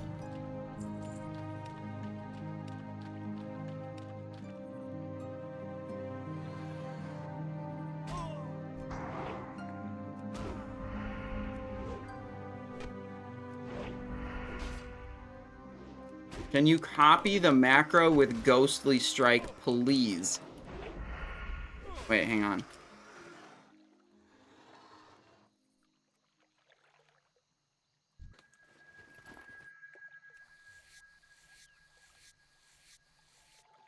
Grief attempt or moron? I don't know. I mean, you know, admittedly, maybe, you know, expecting me to help with those mobs was maybe dumb, but the fact that the guy actually got them done, you know, definitely not stupid.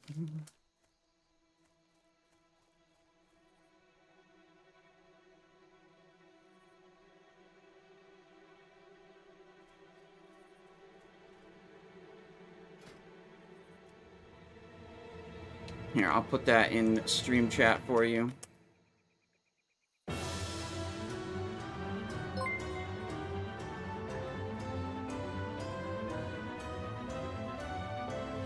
Alright, so we gotta not do our ambush thing for a little bit. We gotta just level up our maces here.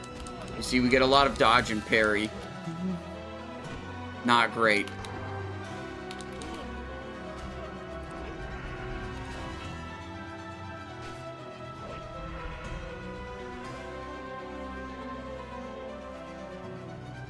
Medium hide, easy. Those have been selling pretty well. You see, when we went into stealth, it automatically equipped my dagger. That was perfect. And we're not putting poisons on, because I'm actually just trying to swing my weapon at these monsters a whole lot, so that I can get weapon skill ranks. And poisons on would kill them faster. And actually now I need to evasion, and the modeled Screecher aggroed too many raptors. Okay, so I was just trying to level up some weapon skills and got myself into a little bit too much trouble.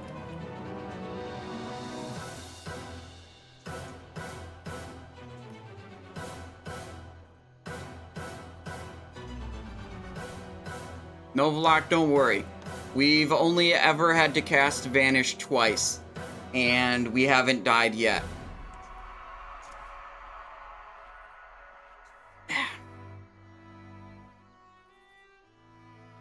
Just gotta get my, oh shit, measure twice, cut once. That's a good advice. Simonize is a legend. So, hang on. So is Lil Soko. I hear he's the best gnome rogue in all of Eastern Kingdoms. An honor to meet you, sir. Wait, was he out of range? Did he even see my say chats? I don't know. We may never know. He's the only gnome rogue in all of Eastern Kingdoms? Well, if that's true, he's also the best gnome rogue in all of Eastern Kingdoms.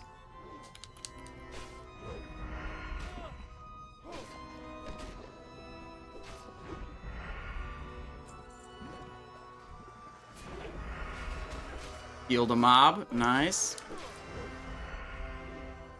Working on getting this mace skill up a little bit more. And then we'll go back to our high-level raptors.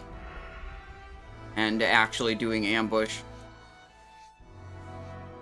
The mace should do a lot more damage with Sinister Strike than our stupid dagger. We just weren't bothering switching weapons around before because we didn't have a good Sinister Strike weapon. Like, our Sinister Strike weapon was just turbo bad.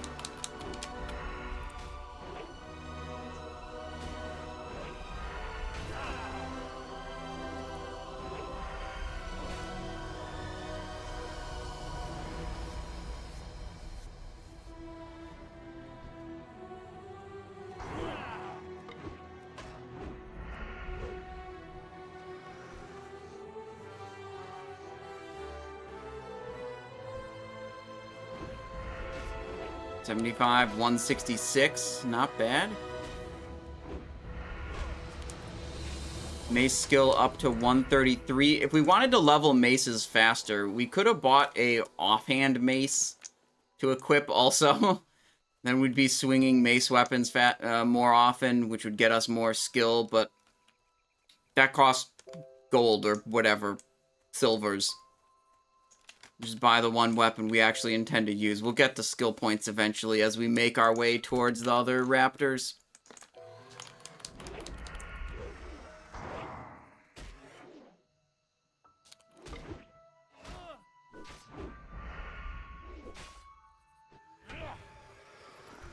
Bunch of leathers here. Okay, we're not gonna go kill all of the mottled screechers and aggro them all at once. Wait, actually, if we don't have to ambush opener them because we're just leveling mace skill, we'll probably pull them apart and get them so they don't aggro each other. When you do these with ambush, the problem is you do the ambush opener, and then they're immediately at the health range where they call for help. So, like, they'll all, like, aggro each other. But here, you see, I pulled it away. And this is one of the, like, weaknesses of the ambush build is when you have groups of enemies, you can't do ambush and pull the enemies apart with your thrown weapon like this. So it's something about the ambush build that makes it, weaker or, like, needing specific circumstances to perform well.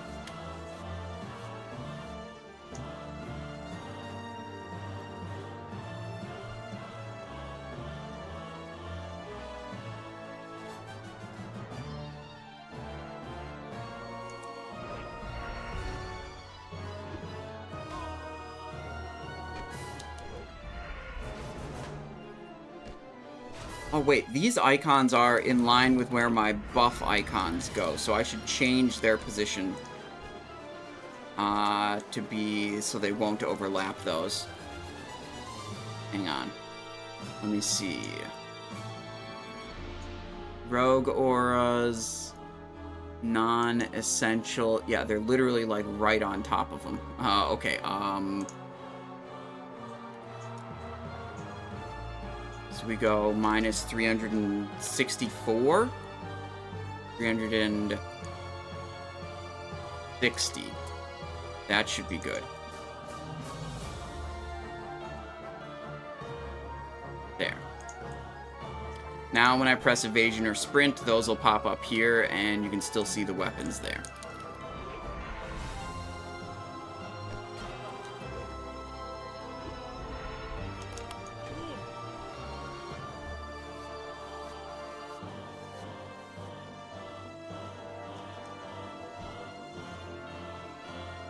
Yeah, by the time we make it back to the excavation site, I'm sure we'll have enough weapon skill to make using the mace totally fine.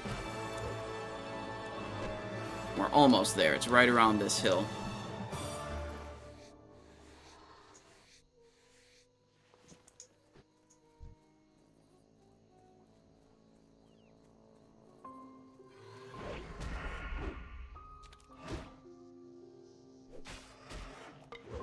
Parry. Okay. We do have higher chance to parry when our weapon skill's low. That's one of the things that you get punished for having low weapon skill.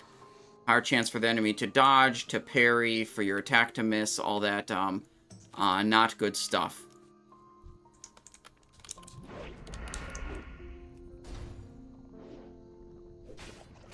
Wait. Wait, it's not right around this hill. Maybe it's right around the next hill. Whatever, we'll make it there eventually.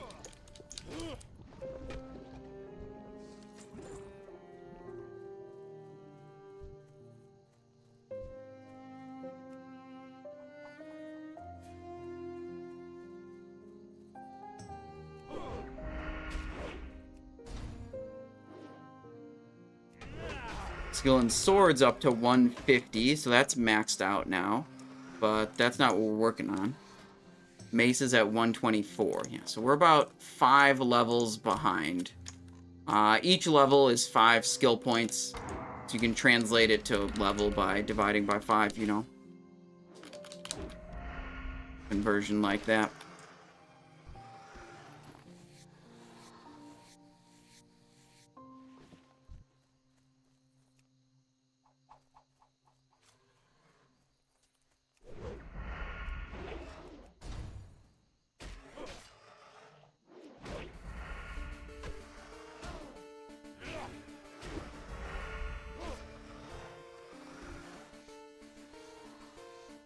Mace is up to 126. How's this paladin doing? They doing fine?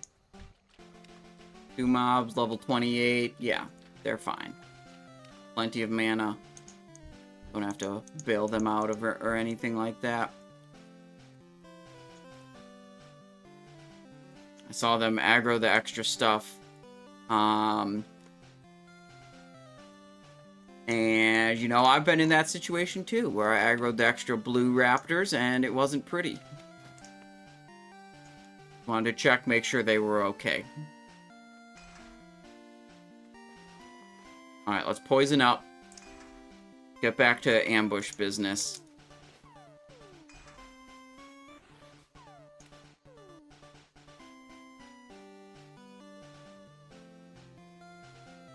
Alright, Welgar's excavation site. Some of the raptors are dead already. We stealth, automatically equips our dagger.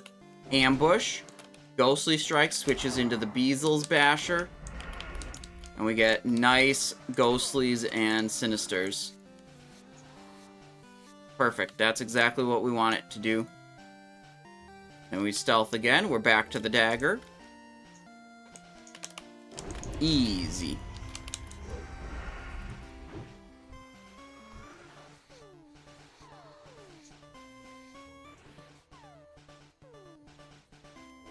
Oh, there's a dead guy here. Unlucky. Dying to raptors.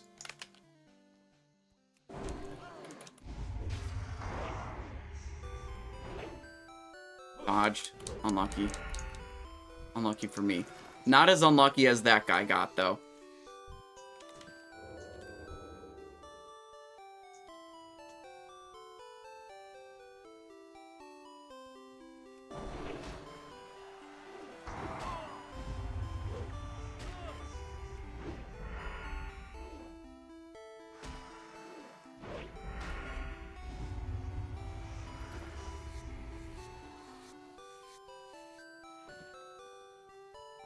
Little medium leather. Big ambush.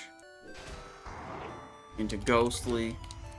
What you can do sometimes is, if you wanted to, you can go in the ambush macro and make the ambush macro equip your mace or sword. But what happens if you do that is, then if you ever press ambush, but you're not, like, in range or you're not behind the mob, it'll equip your mace, not cast ambush, and then then it's kind of annoying. Bro, how long have you been killing these raptors for? I mean, I don't know, most of the stream today.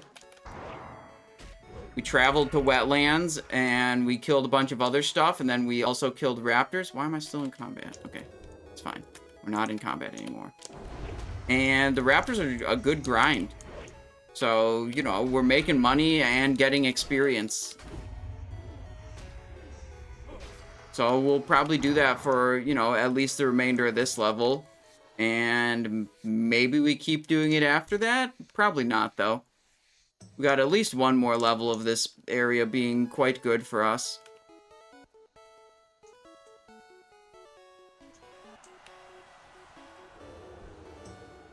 Earned a lot of gold off of the leather that we've been getting from these, and we were able to purchase some upgrades, which is nice.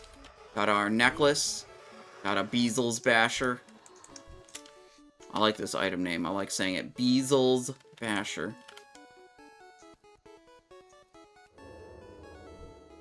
Oh, he turned around. I was about to ambush him. He just turned around and said,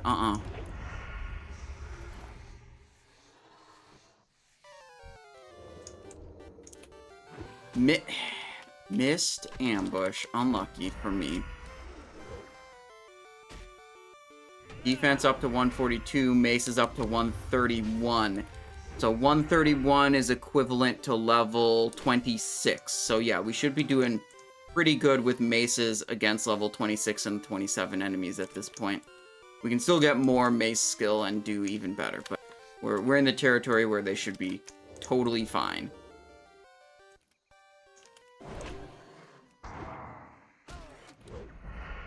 Anything you should be doing as combat rogue to prepare for ICC? Well, get the best gear you can to get into ICC. Check out, you know, boss strategy guides, or on the Discord in the FAQ channel, there's like rogue-specific boss tips and tricks.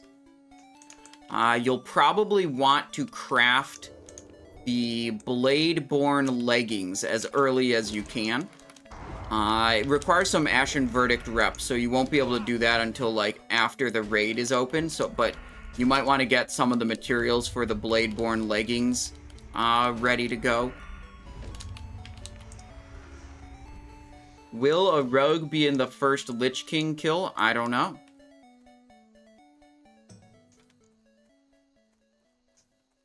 Probably, I would say. I mean, everyone loves the 4% physical damage buff. And Rogue is definitely the best class to apply that. I mean, it's Rogue or Arms... It's Combat Rogue or Arms Warrior, and there's no question between those two. That Rogue is the better choice to bring that debuff.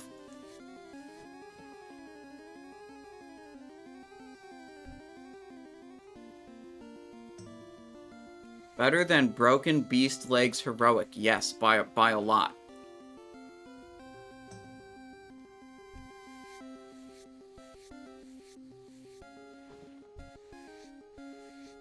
The Blade-borne crafted legs are literally your second best in slot. Like, they're not best in slot, but they're second best for Phase 4. Like, they're very good.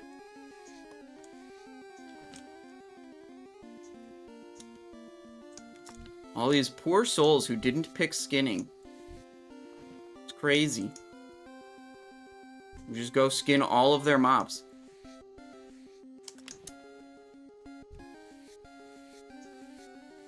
Gnome Warrior 29, 2 fiery weapon enchants, but doesn't have skinning. Yikes.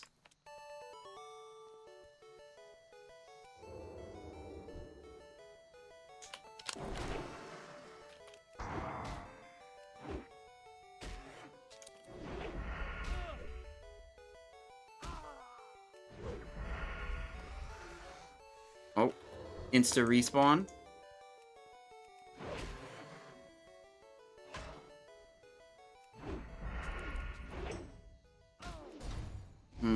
Our ambush missed, I'm pretty sure. Yeah. Not what we wanted to have happen.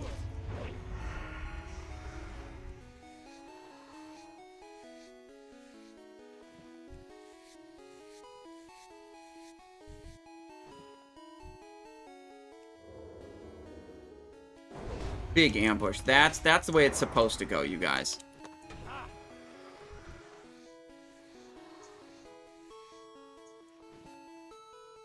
Where's the next mob?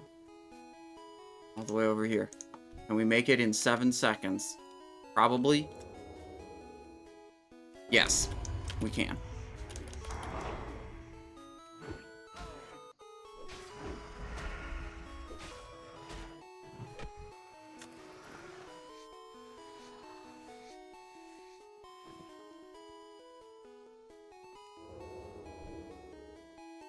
Boom.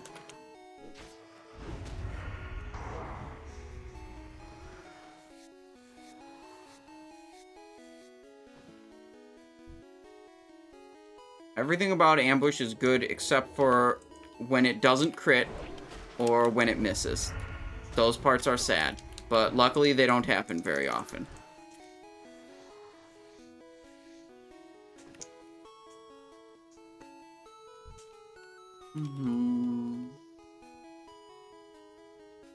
Rice Uwu says, you haven't seen a comet's trail to this day? Well, I would encourage you to do some Titan Rune Gamma dungeons when the patch comes out. Because you can buy that comet's trail straight from the vendor. And it's good as hell. Like, you'll likely be using comet's trail up until you get Deathbringer's Will. And then, depending on what other options you have, you might use comet's trail after you get Deathbringer's Will, too.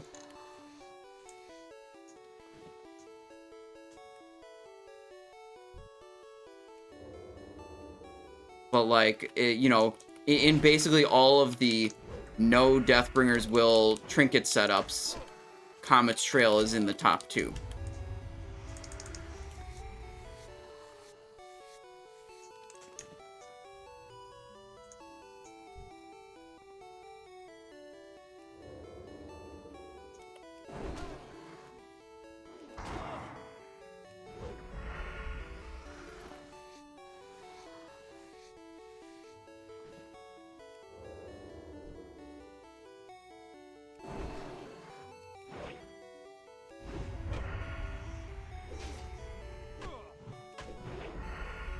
This is like 15 seconds per mob.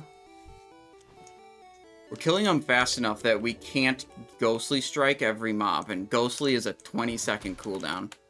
Okay, we're not going to kill this one very fast on account of the ambush missed. I swear to God, we have to go. We have to go. Gosh, wonder if we should just go precision instead of going for. I want to fill in serrated blades, and then it's like if you're that far into subtlety, you might as well go for hemorrhage and prep, but that's a couple more points. But I also want to get, you know, 3 points here, then 5 points there, so we don't have all these stupid misses as nearly as often. But I also want points over here. Like, we have good, valuable talents points to spend, like, all over the place, and it's kind of hard to decide what's the best place to spend them.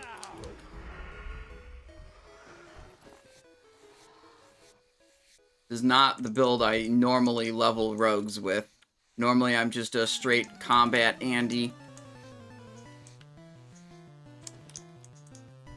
This is a fun and exciting experiment, and I'm thinking it's going quite well.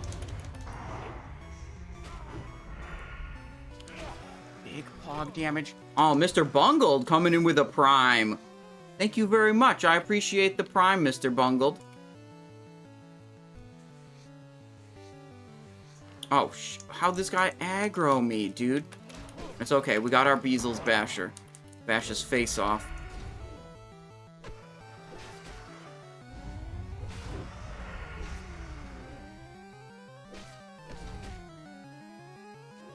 Conversion from Prime to T1? Hell yeah, dude. Hell yeah, dude. I thought...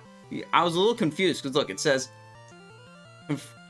converted from a Prime to a T1 sub. Okay, normally it'll tell me, like, has subscribed for X number of months. And I was like, wait, I'm sure Mr. Bungled has been subscribed before. But I looked at it and it was like, wait, it didn't say subscribed for this many months. Well, thank you. I appreciate your support.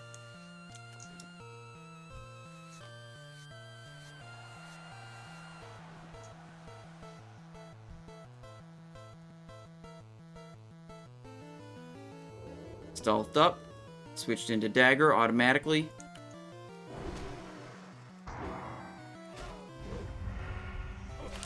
Didn't get the bonus crit chance because we spent so long skinning mobs. It was only like a 50-50 for ambush to crit there.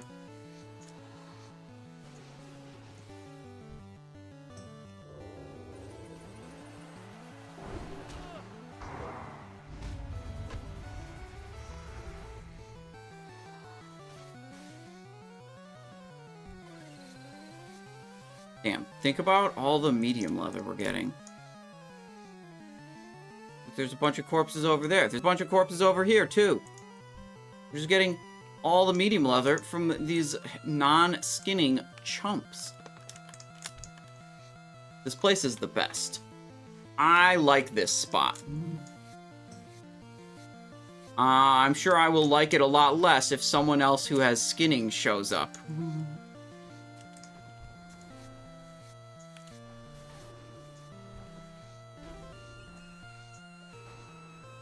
But in the meantime, it's just free money land.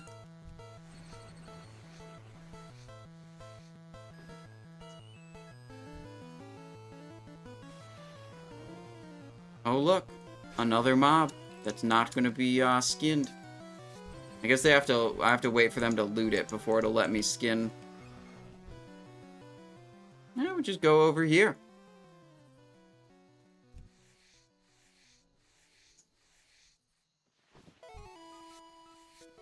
Dude, there's so many people killing mobs. I wonder if we'll ever kill another. We just go to all the available corpses. What if we... Oh, wait, this one's dead, but it's not looted. Oh my god. These people are griefing me. They showed up to intentionally not loot the mobs they killed, so I couldn't skin them. Surely that's what they're doing.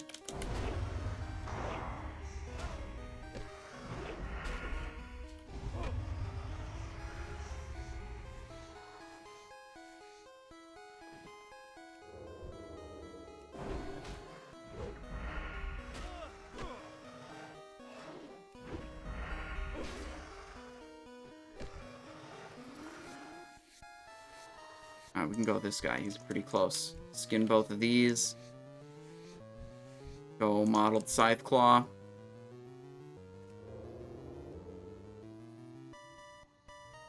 Boom. Got him.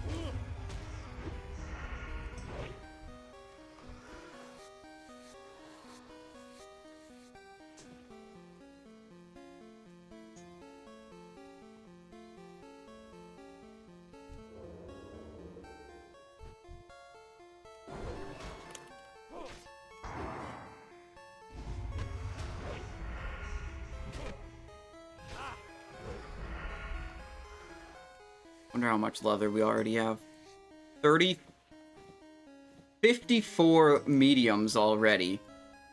26 lights and 6 heavies.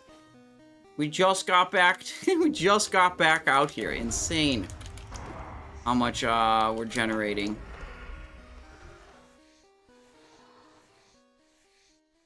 Yeah, it's like most of the leather we listed already sold. Good money.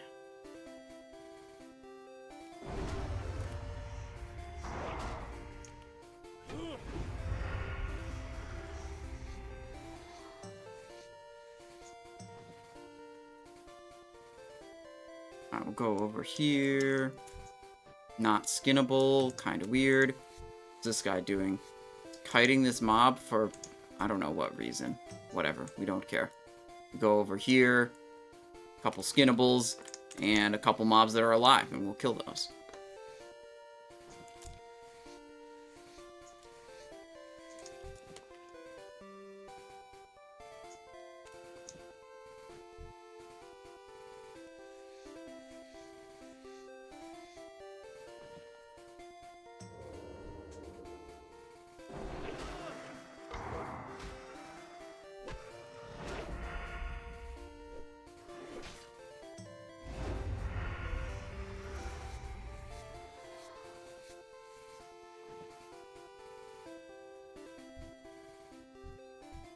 I wonder if this spot is too good.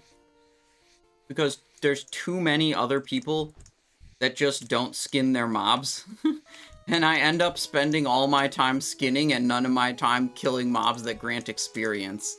I guess it's more about, like, do I want a bunch of free gold? Or do I want to gain experience slightly more efficiently? Actually, with the amount of skinning I'm doing, I'd say this is a very inefficient experience farm. Just because I'm spending all my time skinning. If there weren't so many other people feeding me, you know, corpses to skin, I'd be killing mobs and gaining experience way faster. Are these bots? This guy's auto-following. They were dumping in perfect synchronization. Maybe those guys are bots?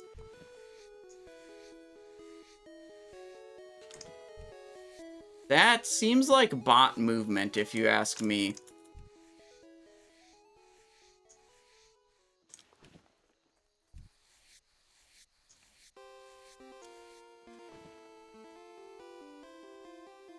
Yeah, I mean, those perfectly synchronized. Alright, well. Perfectly synchronized jumps and arcane explosions between two guys. Okay, we'll report player. Make a selection. Cheating, botting. This player, and what is the other guy's name? Wireless. JRD and Wireless Gnome Mages appear to be bots. They have perfectly synchronized jumps as well as casts of Arcane Explosion and other spells. Even if it's just multi-boxing, you're not allowed to use software that clones your key input between two different clients. And the indication of them having perfectly synchronized jumps and arcane explosions tells me that they're sending, you know, one keystroke to two different game clients at once, even if it's not a literal bot.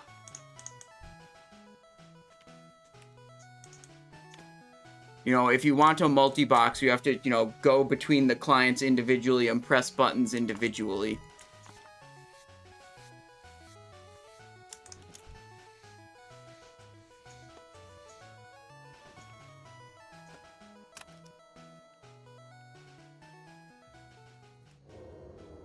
Wait, they have a cool guild name, and I just reported them. Now I feel bad. And not really. Danse Macabre. That's a name of a classical music piece by Camille Saint-Saëns. I'm probably pronouncing all of those words wrong. Danse Macabre and Camille Saint-Saëns. Whatever. It's some classical music thing. That's what I know.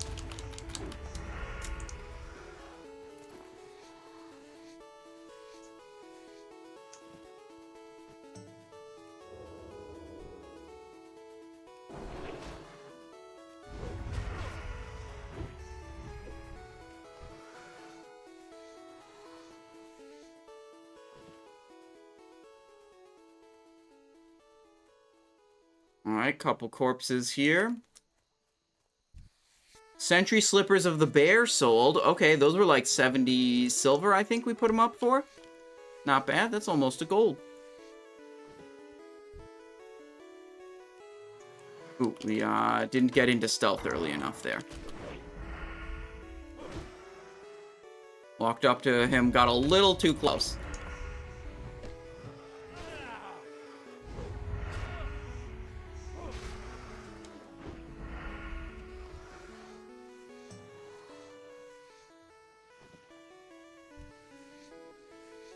Yeah, double blink.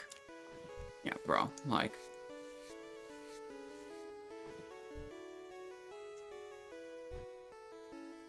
pretty obvious that is at the least key cloning while multi-boxing, if not just full-out botting.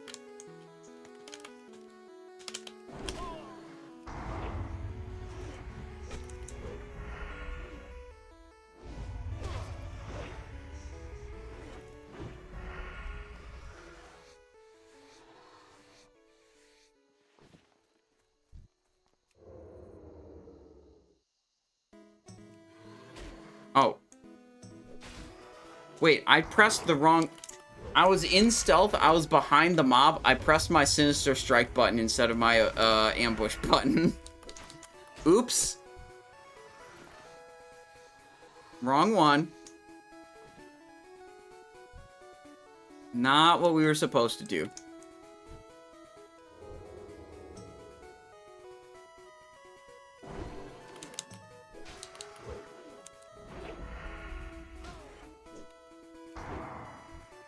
Big 175 on that Ghostly.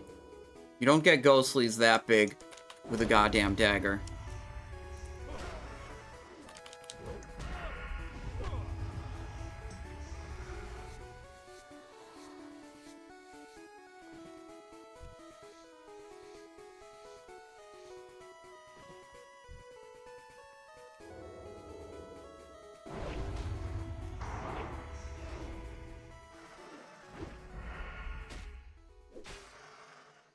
What's our mace skill up to now? Probably pretty good. Yeah, 141 mace skill.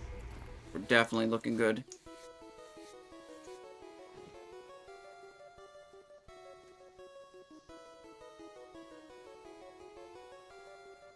Can't skin that one.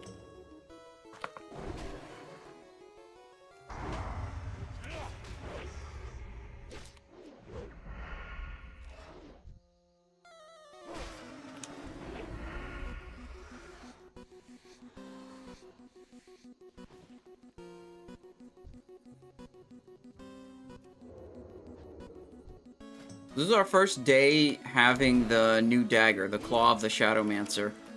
Previously, we were doing ambush build, and we had a crappy Wyvern Tailspike that had like 11 weapon DPS. And we were doing okay, but not good. I'd say this build functions a lot better with a high quality dagger like we have now. It's a pretty big difference in your burst damage when you've got a good dagger for ambush versus a kind of crummy one.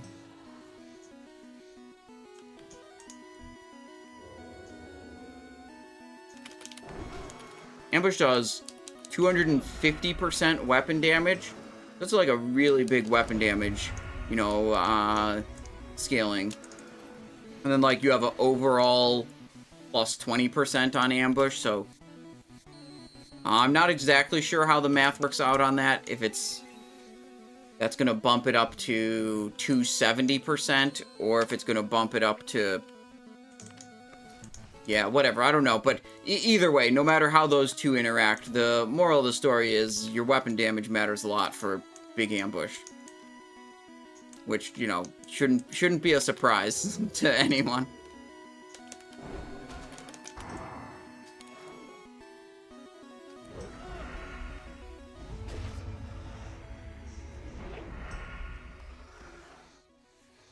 Notorious Big says, hey Simon, are you playing solo self-found? Nope, we're trading and using the auction house, selling our leathers, all that kind of stuff. You know, it was fun doing solo self-found when we were doing it with the add-on, where there was the trading restriction. But I'm not gonna put myself through the, you know, difficulty of that if it's not required. Yeah, we don't have enough gold to buy a good helmet. The good helmets are 10 gold on the auction house. We were looking at them earlier. We could get a, like, kind of okay helmet for 3.5, but we decided to spend on other things instead. Oh, we ran out of Mayhem poison here.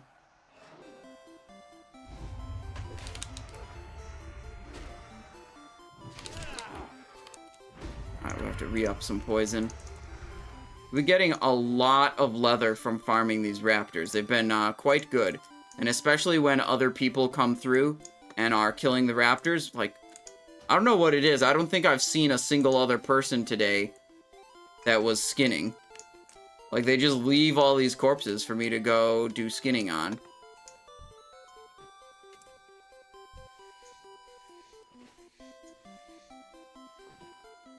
Whole bunch of free leather.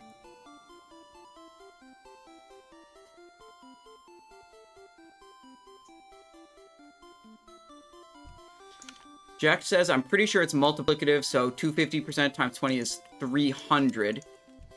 So it'd be a 2.5x. It would be, hang on, where's my notepad?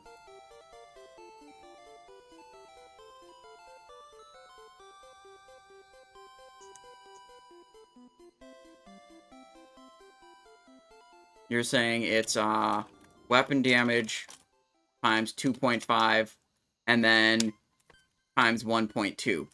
Rather than the alternative would be like weapon damage times 2.5 plus 0.2. Would be another way to calculate, which would be worse.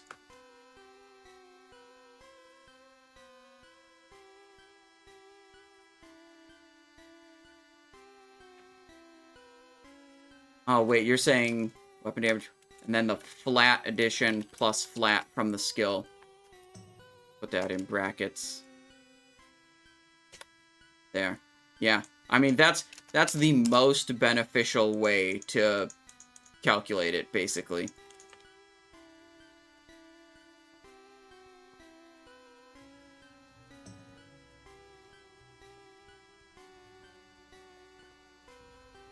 Yeah, I mean, whatever. All I need to know is ambush do big damn.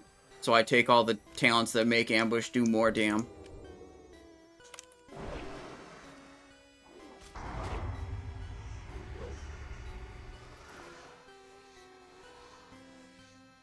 Watch this.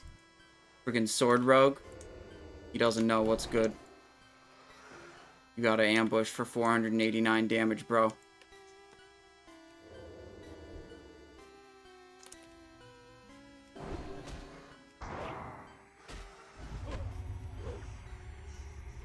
Wonder what the next dagger I should get is. I think the Ziggler is level 34. That might be the next, like, good dagger for me to buy for this build. Just trying to think. Sarltooth. What the hell? Sarltooth's Talon. Wait, I need that. Okay, we have to go find where that mob actually spawns and go kill him. I think he's the one that spawns, like, way up over here. We have to go up along the hill.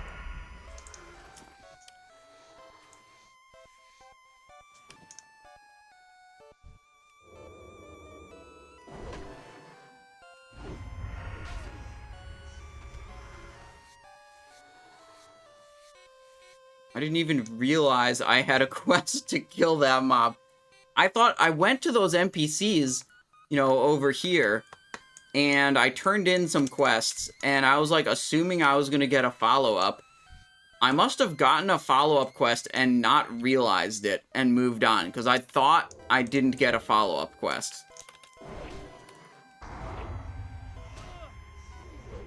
Non-critical ambush? Pretty unlucky.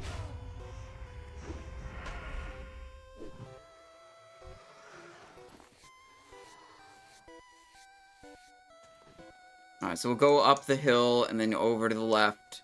See what we can find over there. I'm pretty sure that's the spot.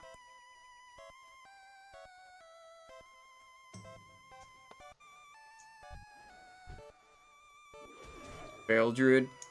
That's just another class that can't ambush for 489 damage.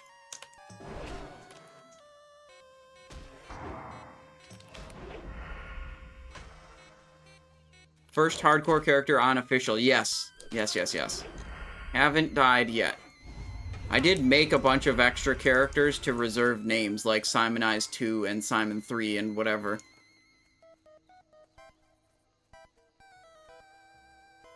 Alright, this is kind of precarious up here. Gotta be careful to not fall off. This is the spot, right? It doesn't go any farther. So what, I just need to wait for the mob to respawn? Oh, yep, there it is. Okay.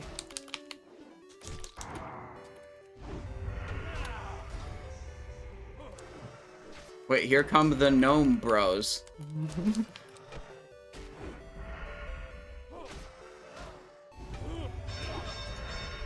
Whoa, healing potion.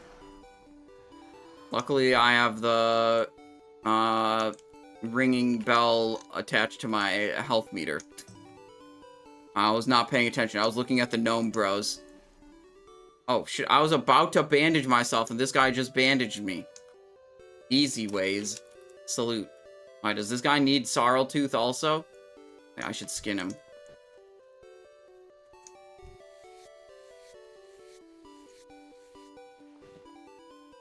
Why is Simon questing? Wait, I mean, but listen, we just didn't even realize I had this quest in this area. Alright, I'm gonna wait. Look at this guy using swords like a chump. Viking sword, thief's blade. Got legs. Those are good. I wish I had those. Seal of Rin. I also should probably get that. It's got an actually decent helmet. No agility, but stamina spirit, that's good. Gonna go Westfall. Okay, he's got good stuff. He's got instant poison and crippling poison on. Okay. We're gonna let him tag the mob, and then I'm gonna ambush it. Show him what's up with Claw of the Shadowmancer. Also, I have to reapply poison. Does this take you out of stealth in Classic? No, it doesn't. Nice.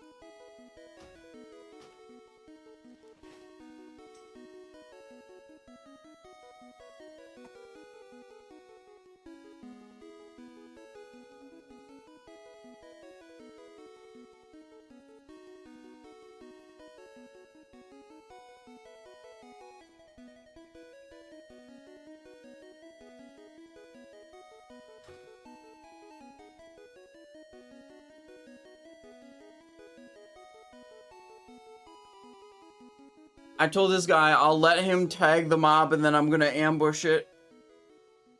I thought it was gonna respawn faster, frankly, but now we're committed. And the fucking gnome boys showed up again, too. What the hell?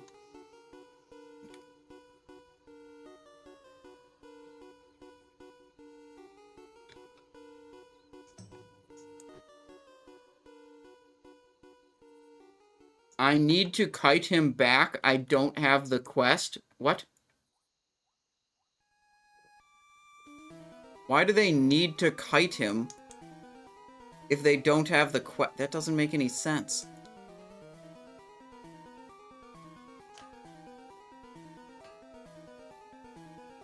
Cutthroat's Mantle.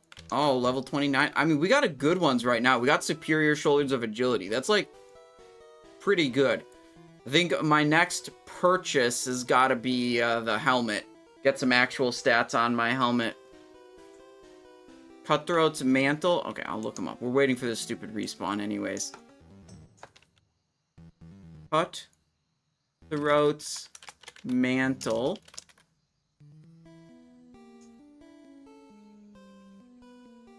Oh, hell yeah. Look at those. The red spiky ones. I like that. Monkey is 7 agility, 7 stamina. That's good. Of agility would be 11.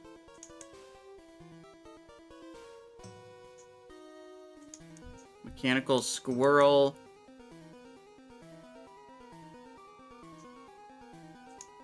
Dude, it's not spawning. What the hell? The gnome bro got a F off, dude. This is cutting into our leather farming time. We only have 85 more medium leather. And 51 lights. 13 heavies. Okay, come on. Gotta get Snarltooth to spawn. Come on, let's go.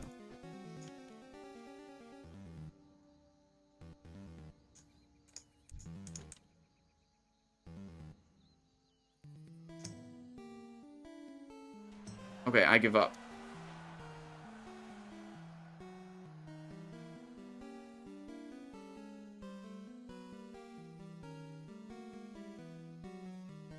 We peacing out.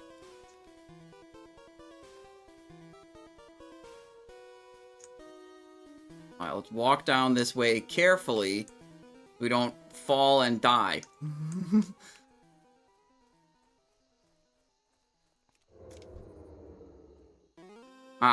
I mean, really, the goal was to convert that guy to the way of the dagger, okay? show him how good ambush critical strikes are, okay? And, you know, there's value in that, but eventually you gotta pull the plug and give up.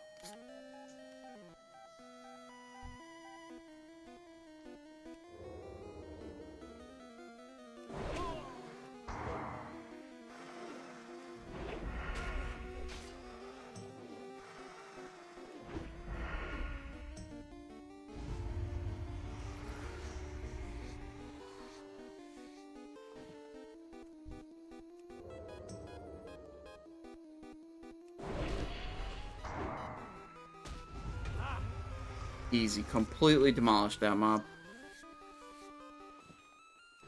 Alright, we're back to what we're good at. Killing raptors and stealing other people's leathers. Because they're not skinning.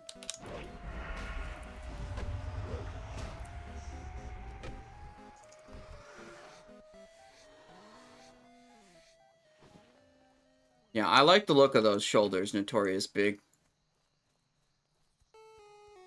They're definitely cooler than the stupid-looking ones I've got right now, but we gotta prioritize the gear upgrades, then the fashion upgrades. With our limited funds.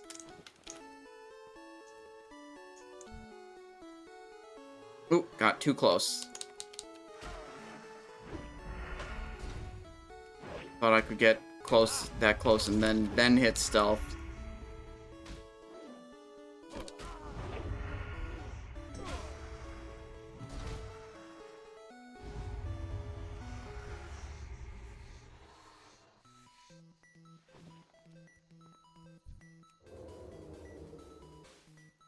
Nope.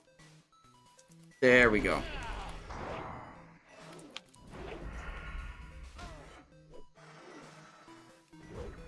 Get a more dull-colored version at level 42. Yeah, 42 is a long ways away at this point.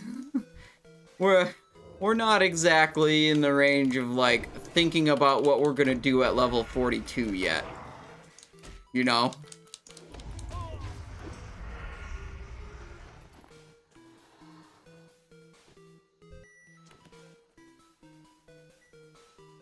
Here we go. We can get to this guy. Stealth it up.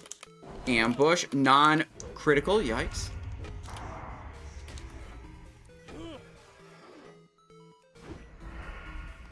Oh! A ranger bow. With +1 agility.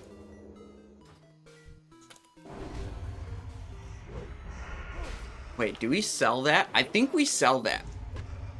We should see what price it goes for on the auction house. Before we decide if we should equip or sell. Because, like, we can probably... I imagine if it sells for a couple gold, we could turn that gold into...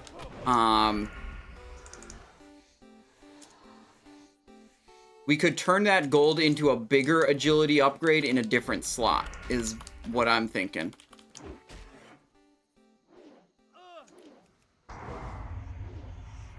This guy aggroed without us being able to ambush him.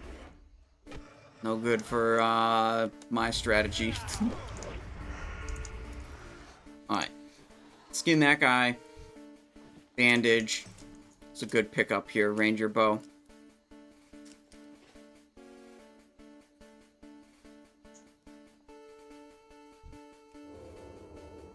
How goes? Making those dinos extinct. Lindorn, hello. Yeah, of course we're making the dinos extinct. We also just got a ranger bow. We gotta go... first of all, I don't know how to use bows. We'd have to go all the way to stupid Elfland, which I do have the flight point for. So that's good, at least. But, you know, it's still the other side of the friggin' world, so... not the easiest place to get to, if we wanted to learn how to use it. But I think what might be the way to go is to just sell it and use the gold to buy upgrades in another slot. Where are these raptors going? There we go.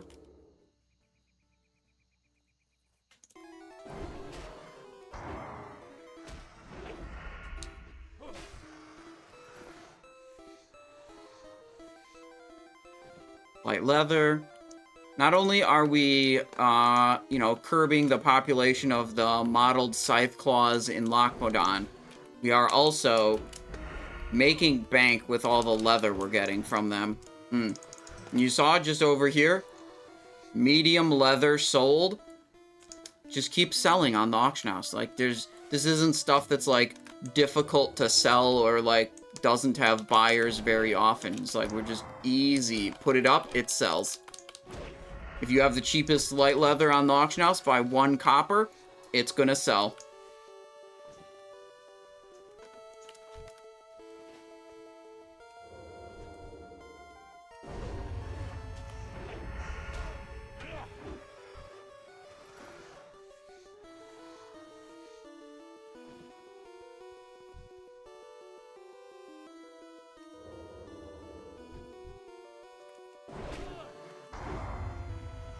And we're really getting in the groove with this ambush. We got a new weapon also, Lindorn. We got a Beazel's Basher. So now we have a actually good Sinister Strike weapon. So after each of the ambushes, we're switching to the Basher. For the follow-up Ghostly into, well, we didn't even need a Sinister that time. Looking good.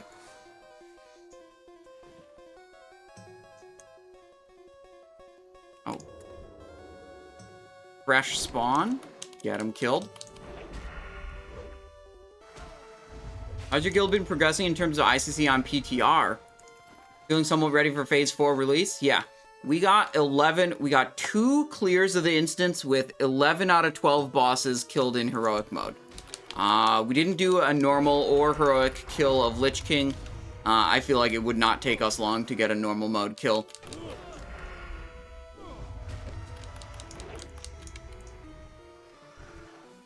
So I think we're basically guaranteed to get 11 out of 12. Like, we've done it. We'll get 11 out of 12 first week. Probably a normal mode kill of Lich King week 1. And do more seriously attempting heroic Lich King week 2. You never did PTR or beta? No. We did Wrath beta. I've been on PTR for every raid release since SSC, actually.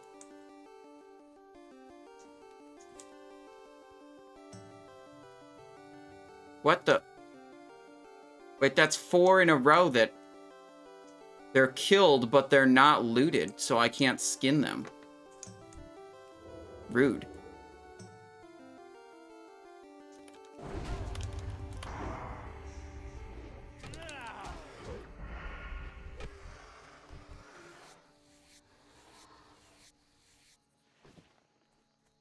How was your bag of burritos, Lindorn? Remember you had that earlier today, and I was like, man, bag of burritos? That sounds good.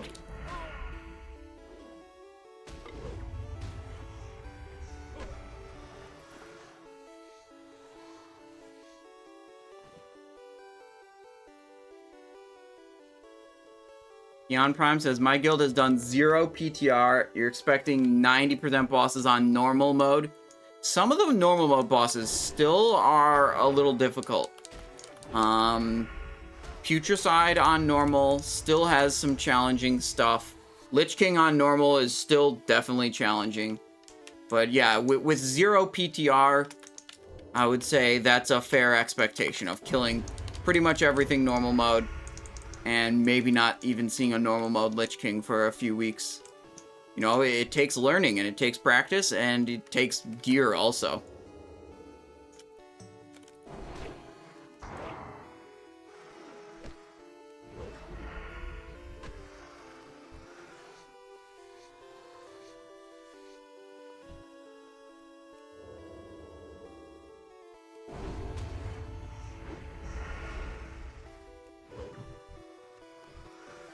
Is Simonize full bis? My main rogue is 2 items away from full bis. I need the bracers from Anubarak, Dark Determination, whatever they're called, and I need a Death's Verdict. And at this rate, I am probably not going to go into Icecrown Citadel with a Death's Verdict.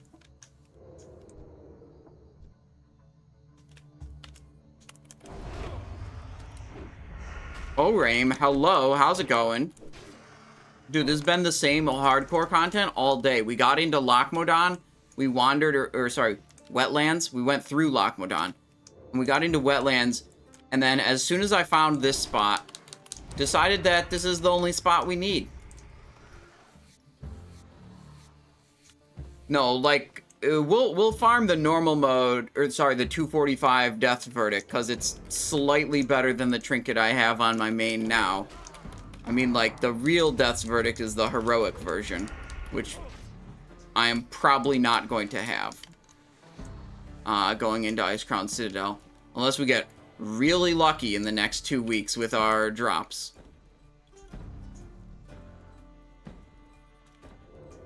Yeah, on my main, I have Comets and Dark Matter as my trinkets.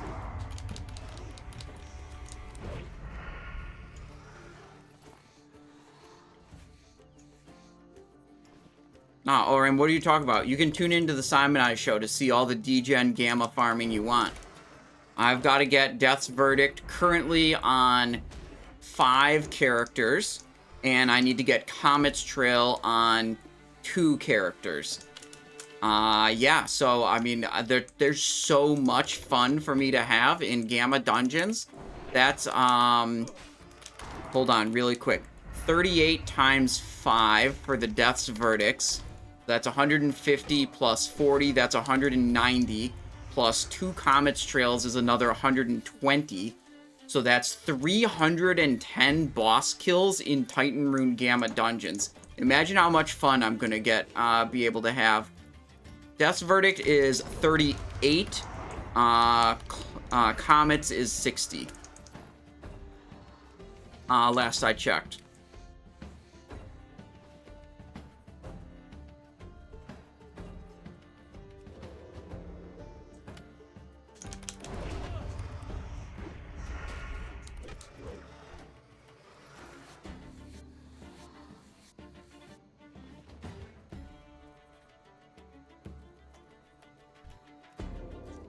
$310. What do we think we're getting? Like 4 to 5 per dungeon? The vendor's next to all, like, in the Dalaran city. It's next to the Sidereal Essence and Emblem of Heroism and Emblem of Valor in that little area where it's, what, 2 Scourge Stones per boss? That's not what I heard. I heard it's 1 Scourge Stone per boss. If it's 2 per boss, well then we're just gonna have less opportunities for fun in Gammas. Because then we would only need to kill 150 bosses, roughly.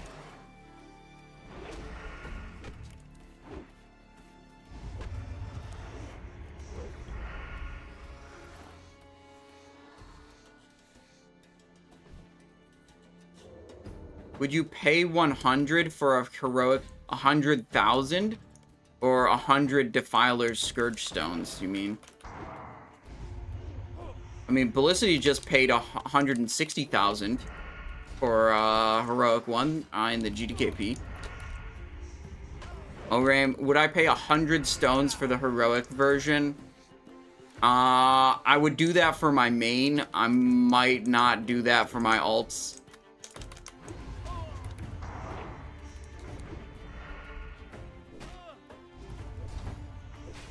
Imagine fresh character, you need 1,000 gammas to gear up. Look. I made pre-raid bis list for Wowhead, and the instructions given were, if it comes from a gamma dungeon, or literally anything that's not a raid, put it on the list. Unsurprisingly, just like it was last phase, well, last phase it was, here's a list of all the items from the Sidereal Essence vendor. And now it's a list of, here's all the items from the Defiler's Scourge Stone vendor. Like, every item on the pre-raid bis list is Defiler's Scourge Stone. I think I added it up. It was something like 600 Defiler's Scourge Stones for the full gear set. I made sure to emphasize in the in the areas of the guide that I was more free to write whatever I wanted to. It was like, listen, you don't need all of this stuff, but it'd be useful to look at this list as a list of the best options available. I tried to emphasize as much as I could that, you don't have to have this before you go to your first raid.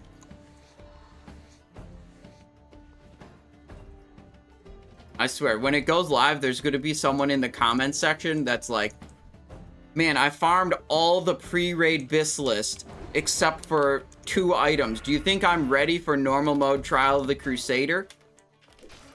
Or something like that. It's like, bro, yes, don't worry, just go. Just go.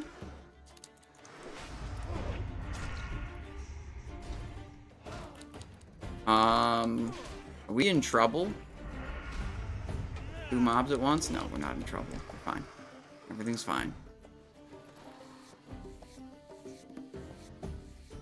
You gotta tell him no and tell him to farm the last 2 items.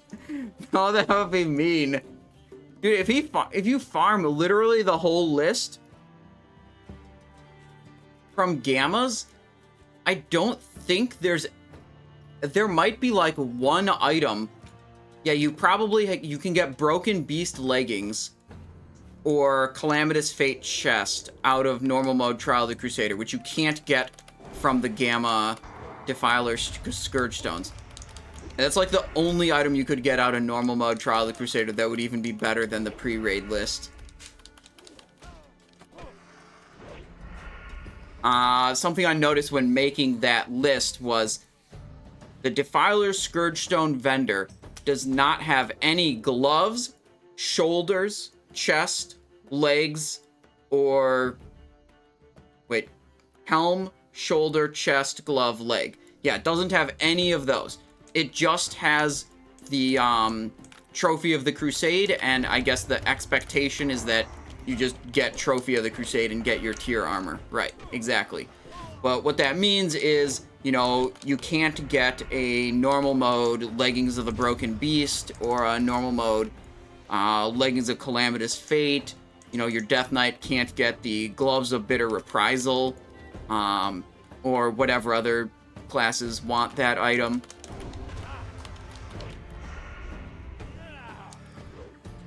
Yeah, 5-piece gamers. 5-piece tier, don't worry about it.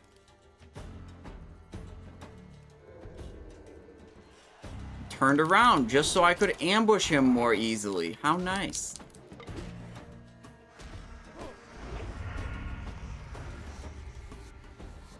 Oh, there's a hunter. Freaking hunters. Almost halfway to 60, true. We get to a level 30, that's halfway to 60. We'll be basically ready to raid in a week, probably.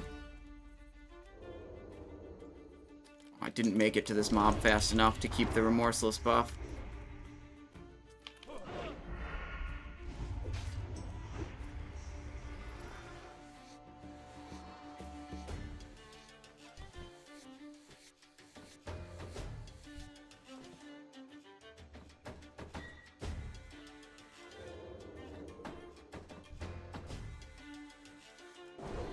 Easy. I think that might be the first... I mean, I haven't been paying attention, but that's a 501 point ambush.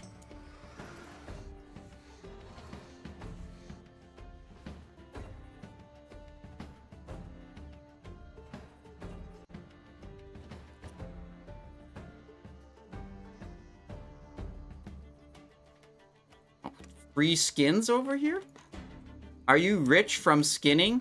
Well, I mean, we make a bunch of gold, and then we spend all the gold immediately on upgrades. So we're kind of rich, but we don't currently have a lot of liquid cash right now.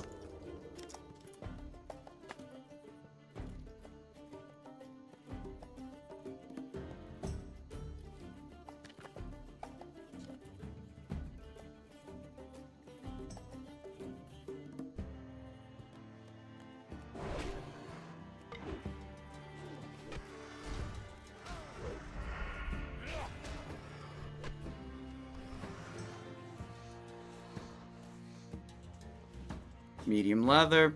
They were asking in guild chat about bringing hemo rogues to the raids for the hemo debuff. I had to tell them to not do that dumb idea. I had to lay down the law and be like,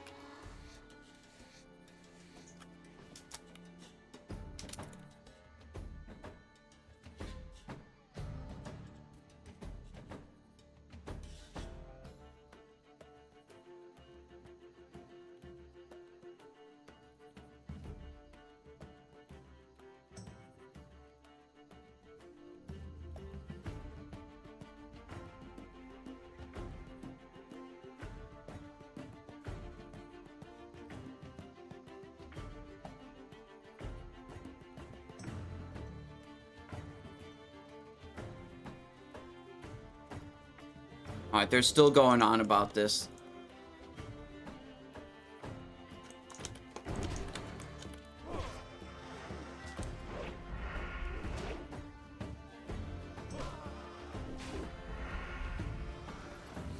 Didn't they remove debuff limit? Yeah. So you can do like your deadly poison, you can do ruptures, you can do corruptions, curse of agony.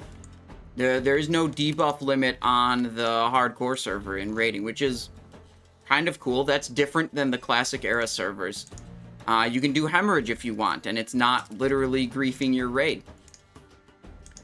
I remember, actually, last time I was doing classic era raids, we had some trouble with people putting up debuffs that they weren't supposed to, and it was pushing off the ignites from the mages. And it was like really giga griefing the mages because their like stacked ignite debuff was getting just removed by someone putting on some shitty dot or something.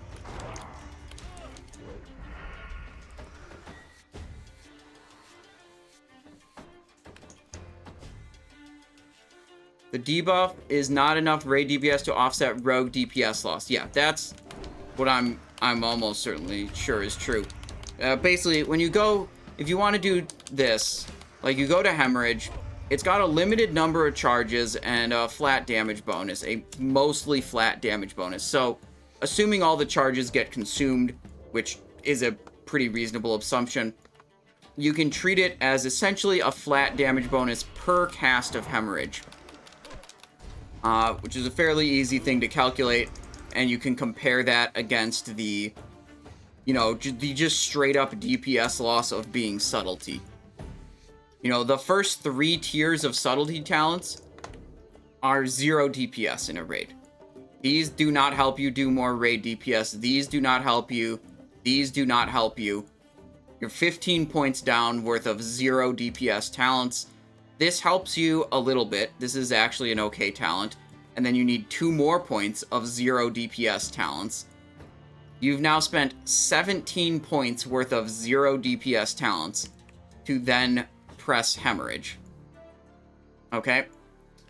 Then if you want to go for deadliness, which is another okay talent, you're going to have to spend 4 more points of 0 DPS in a raid talents to then get to deadliness. The problem with the subtlety tree in PvE in Classic is there's too many 0 DPS talents. And when you compare that to combat, where it's like the only 0 DPS things you have to take, okay, that's not true.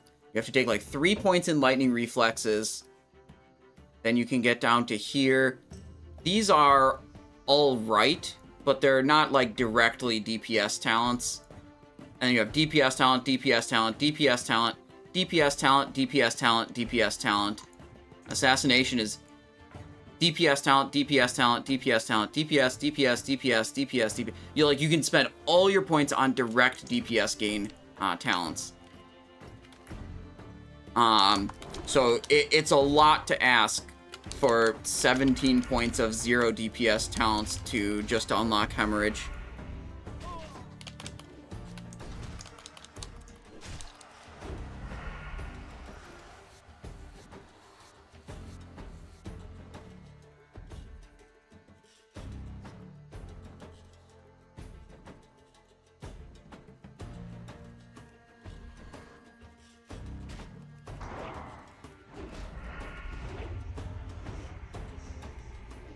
The WoW token price is plummeting. Does it mean more people are buying it than selling it? If the price... I mean, frankly, they don't tell you exactly how it's calculated. They've had a couple, like, posts where they roughly explain it. And the rough explanation they have is, if the price is going down, it means more people are spending dollars for WoW tokens than are spending gold for WoW tokens. If you have more people spending gold on WoW tokens than dollars, then the price goes up.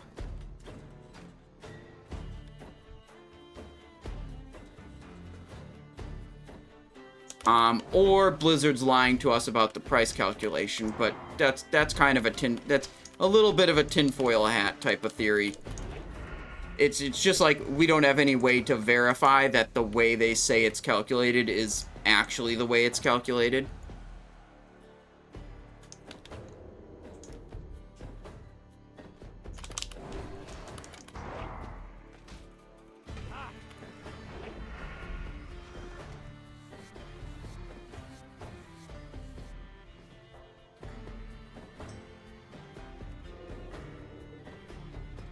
This is...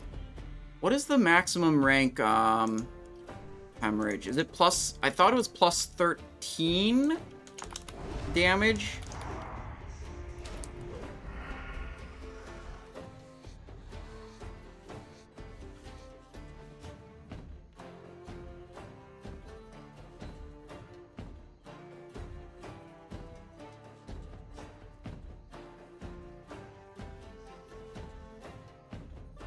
Hang on.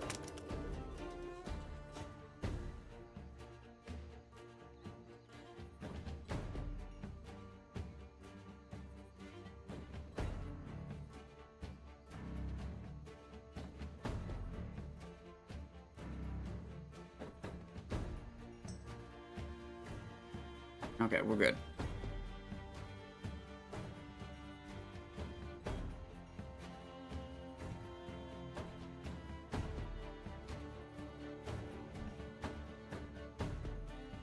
This guy who was on about the Dagger hemorrhage thing is asking me about raid viable specs in Classic. And he was not aware that daggers are a perfectly viable build. It's just combat daggers. And generally, at max level, you know, Classic era raiding, especially in hardcore, where, like, loot's kind of limited, hard to come by, I would recommend actually going daggers, or, like, planning to go daggers as a rogue. Just because the weapon availability of finding daggers, like, you don't have to compete, like, directly with the warriors who want all the swords and the maces. And the spec is fine. It's, you know, competitive DPS with the sword builds. It's all about just, like, what are the best weapons you can get your hands on, and then pick, you know, sword spec or dagger spec. Based on, you know, which type of weapons you have better options for.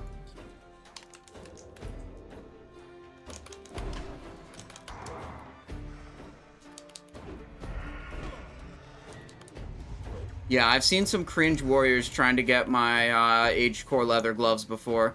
I've seen that.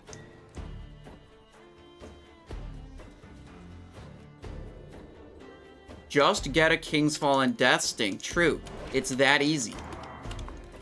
But no, like, honestly, if you could do AQ20, you can get the Quest Dagger. The 3-piece set from AQ20 is quite good. And you can do 3-piece set from AQ20. You can do 4-piece Dark Mantle. And you can have ZG set on all at the same time if you get the right pieces. But, like, for the 3-piece AQ20 set, the cloak is just good on its own. The dagger is just good on its own. The ring is the only item that's a little bit grief and not very good. But if you're using the other 2 pieces already, it's very much worth it to use the ring and secure that set bonus. The 3-piece set bonus reduces the cost of your slice and dice by 10 energy. So it drops it down to 15 energy. And then when you combine that with Relentless Strike's talent, finishing moves have a 20% chance per combo point to restore 25 energy. What happens when you hit a 5-point slice and dice is you gain 10 energy. It costs you 15, and then you restore 25. Plus 10. Easy plus 10.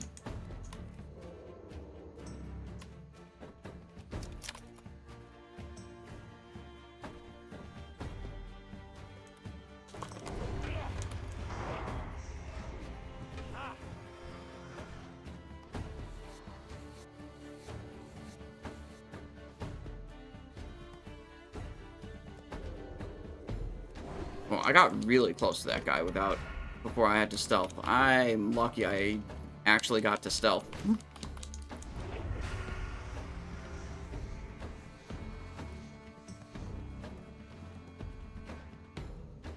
Yeah, I just think the dagger options, there's so many more good dagger options. AQ20 quest dagger, you can get dagger off of Hakar, you can get dagger off of first boss of AQ20, are all like good high quality epic daggers. You can get distracting dagger if you can convince a group to do Prince Tortheldrin in Dire Maul. That boss is kind of yikes though.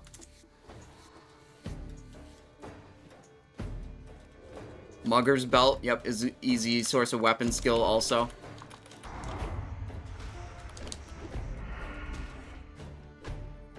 Honestly, just don't take... Oh my god.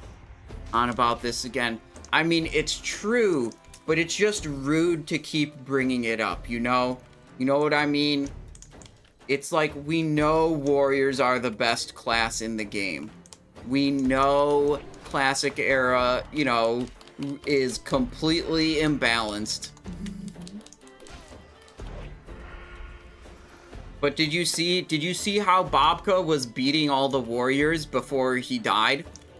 He got giga geared and then was just dominating the damage meter in the raid. And then rest in peace. He pumped too hard on a trash farm with a Blade Flurry active and died. Wonder what level he's at now. Bobco, what level are you at? It's re-leveling, I believe. Bobka... Wait, he's back to 60? He's already 60. He's back. Ready to keep casting Blade Flurries, probably.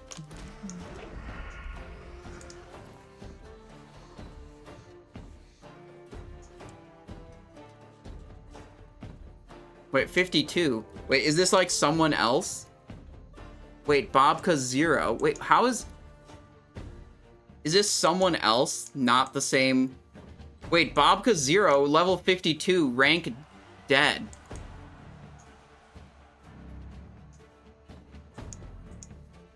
Is that because his main is dead? Is that why he got rank dead? I don't know. I don't know how the ranks work in this guild. I'm a filthy casual in this guild. These guys are literally raiding Naxxramas already. I think they did 4 boss kills in Naxxramas already. Done a bunch of world boss kills.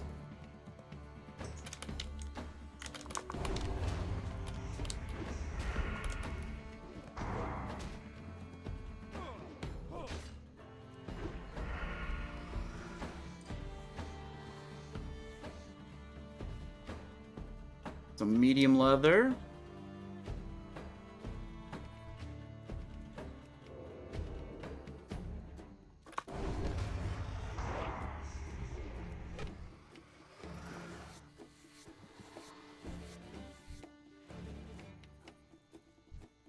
Over to this Scythe Claw.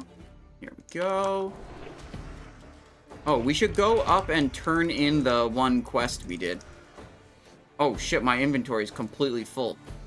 Yeah, we should head towards the quest turn-in. How's my Hearthstone looking? Available is how it's looking.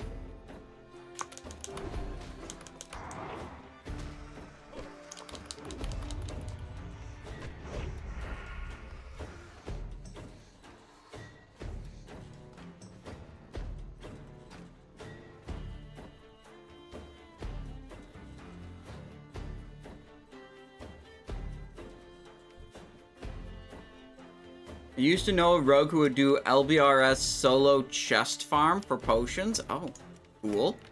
I haven't heard of that before. I know there's a lot of different solo dungeon farms you can do. Like, one I used to do a lot was, I was mining on my rogue in classic era, and I could smelt dark iron. And the only place you could go to smelt dark iron was a special forge deep within the Blackrock Depths dungeon. And that was just fucking annoying for people to do. They didn't like doing it. So what you could do is you could go buy the raw ore, and then if you can go smelt it by yourself, you can go sell the smelted bars for a markup compared to the price of the raw ore. So I would just do that. I would, you know, I have my 4 16-slot bags, no Onyxia bags, of course. Fill them all up with as much dark iron ore as I can. Go into Blackrock Depths, smelt like 50 bars, and then come back to the auction house, sell them. 30 attack power when fighting beasts?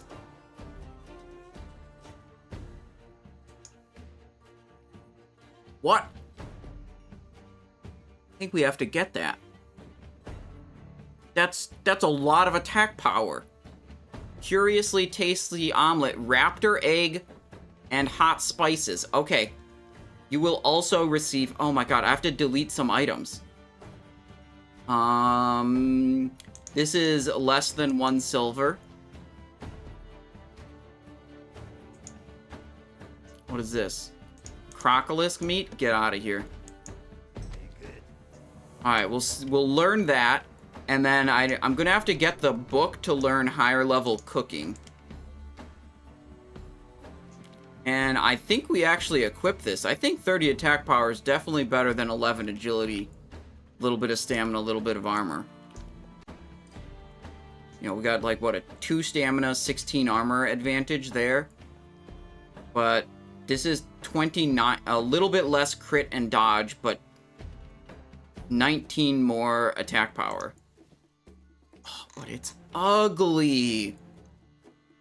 Bro, that is not a good fit. Compared to the Tunic of Westfall? Bro. Okay, I don't know what's up with this horizontal line on the Tunic of Like, what's the deal with this situation? But just pretend that's not there, and then it looks cool. Okay, just bear with me, guys.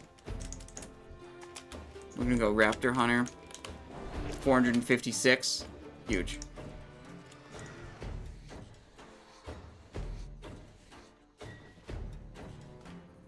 Alright, seeing as the inventory is totally full, let's go back to town, I would say. Hearthstone, the wetlands. Maybe we should be Hearthstoning to Ironforge. Should probably set our Hearthstone to Ironforge instead of being wetlands, because whenever we Hearthstone to wetlands, we just fly to Ironforge anyways.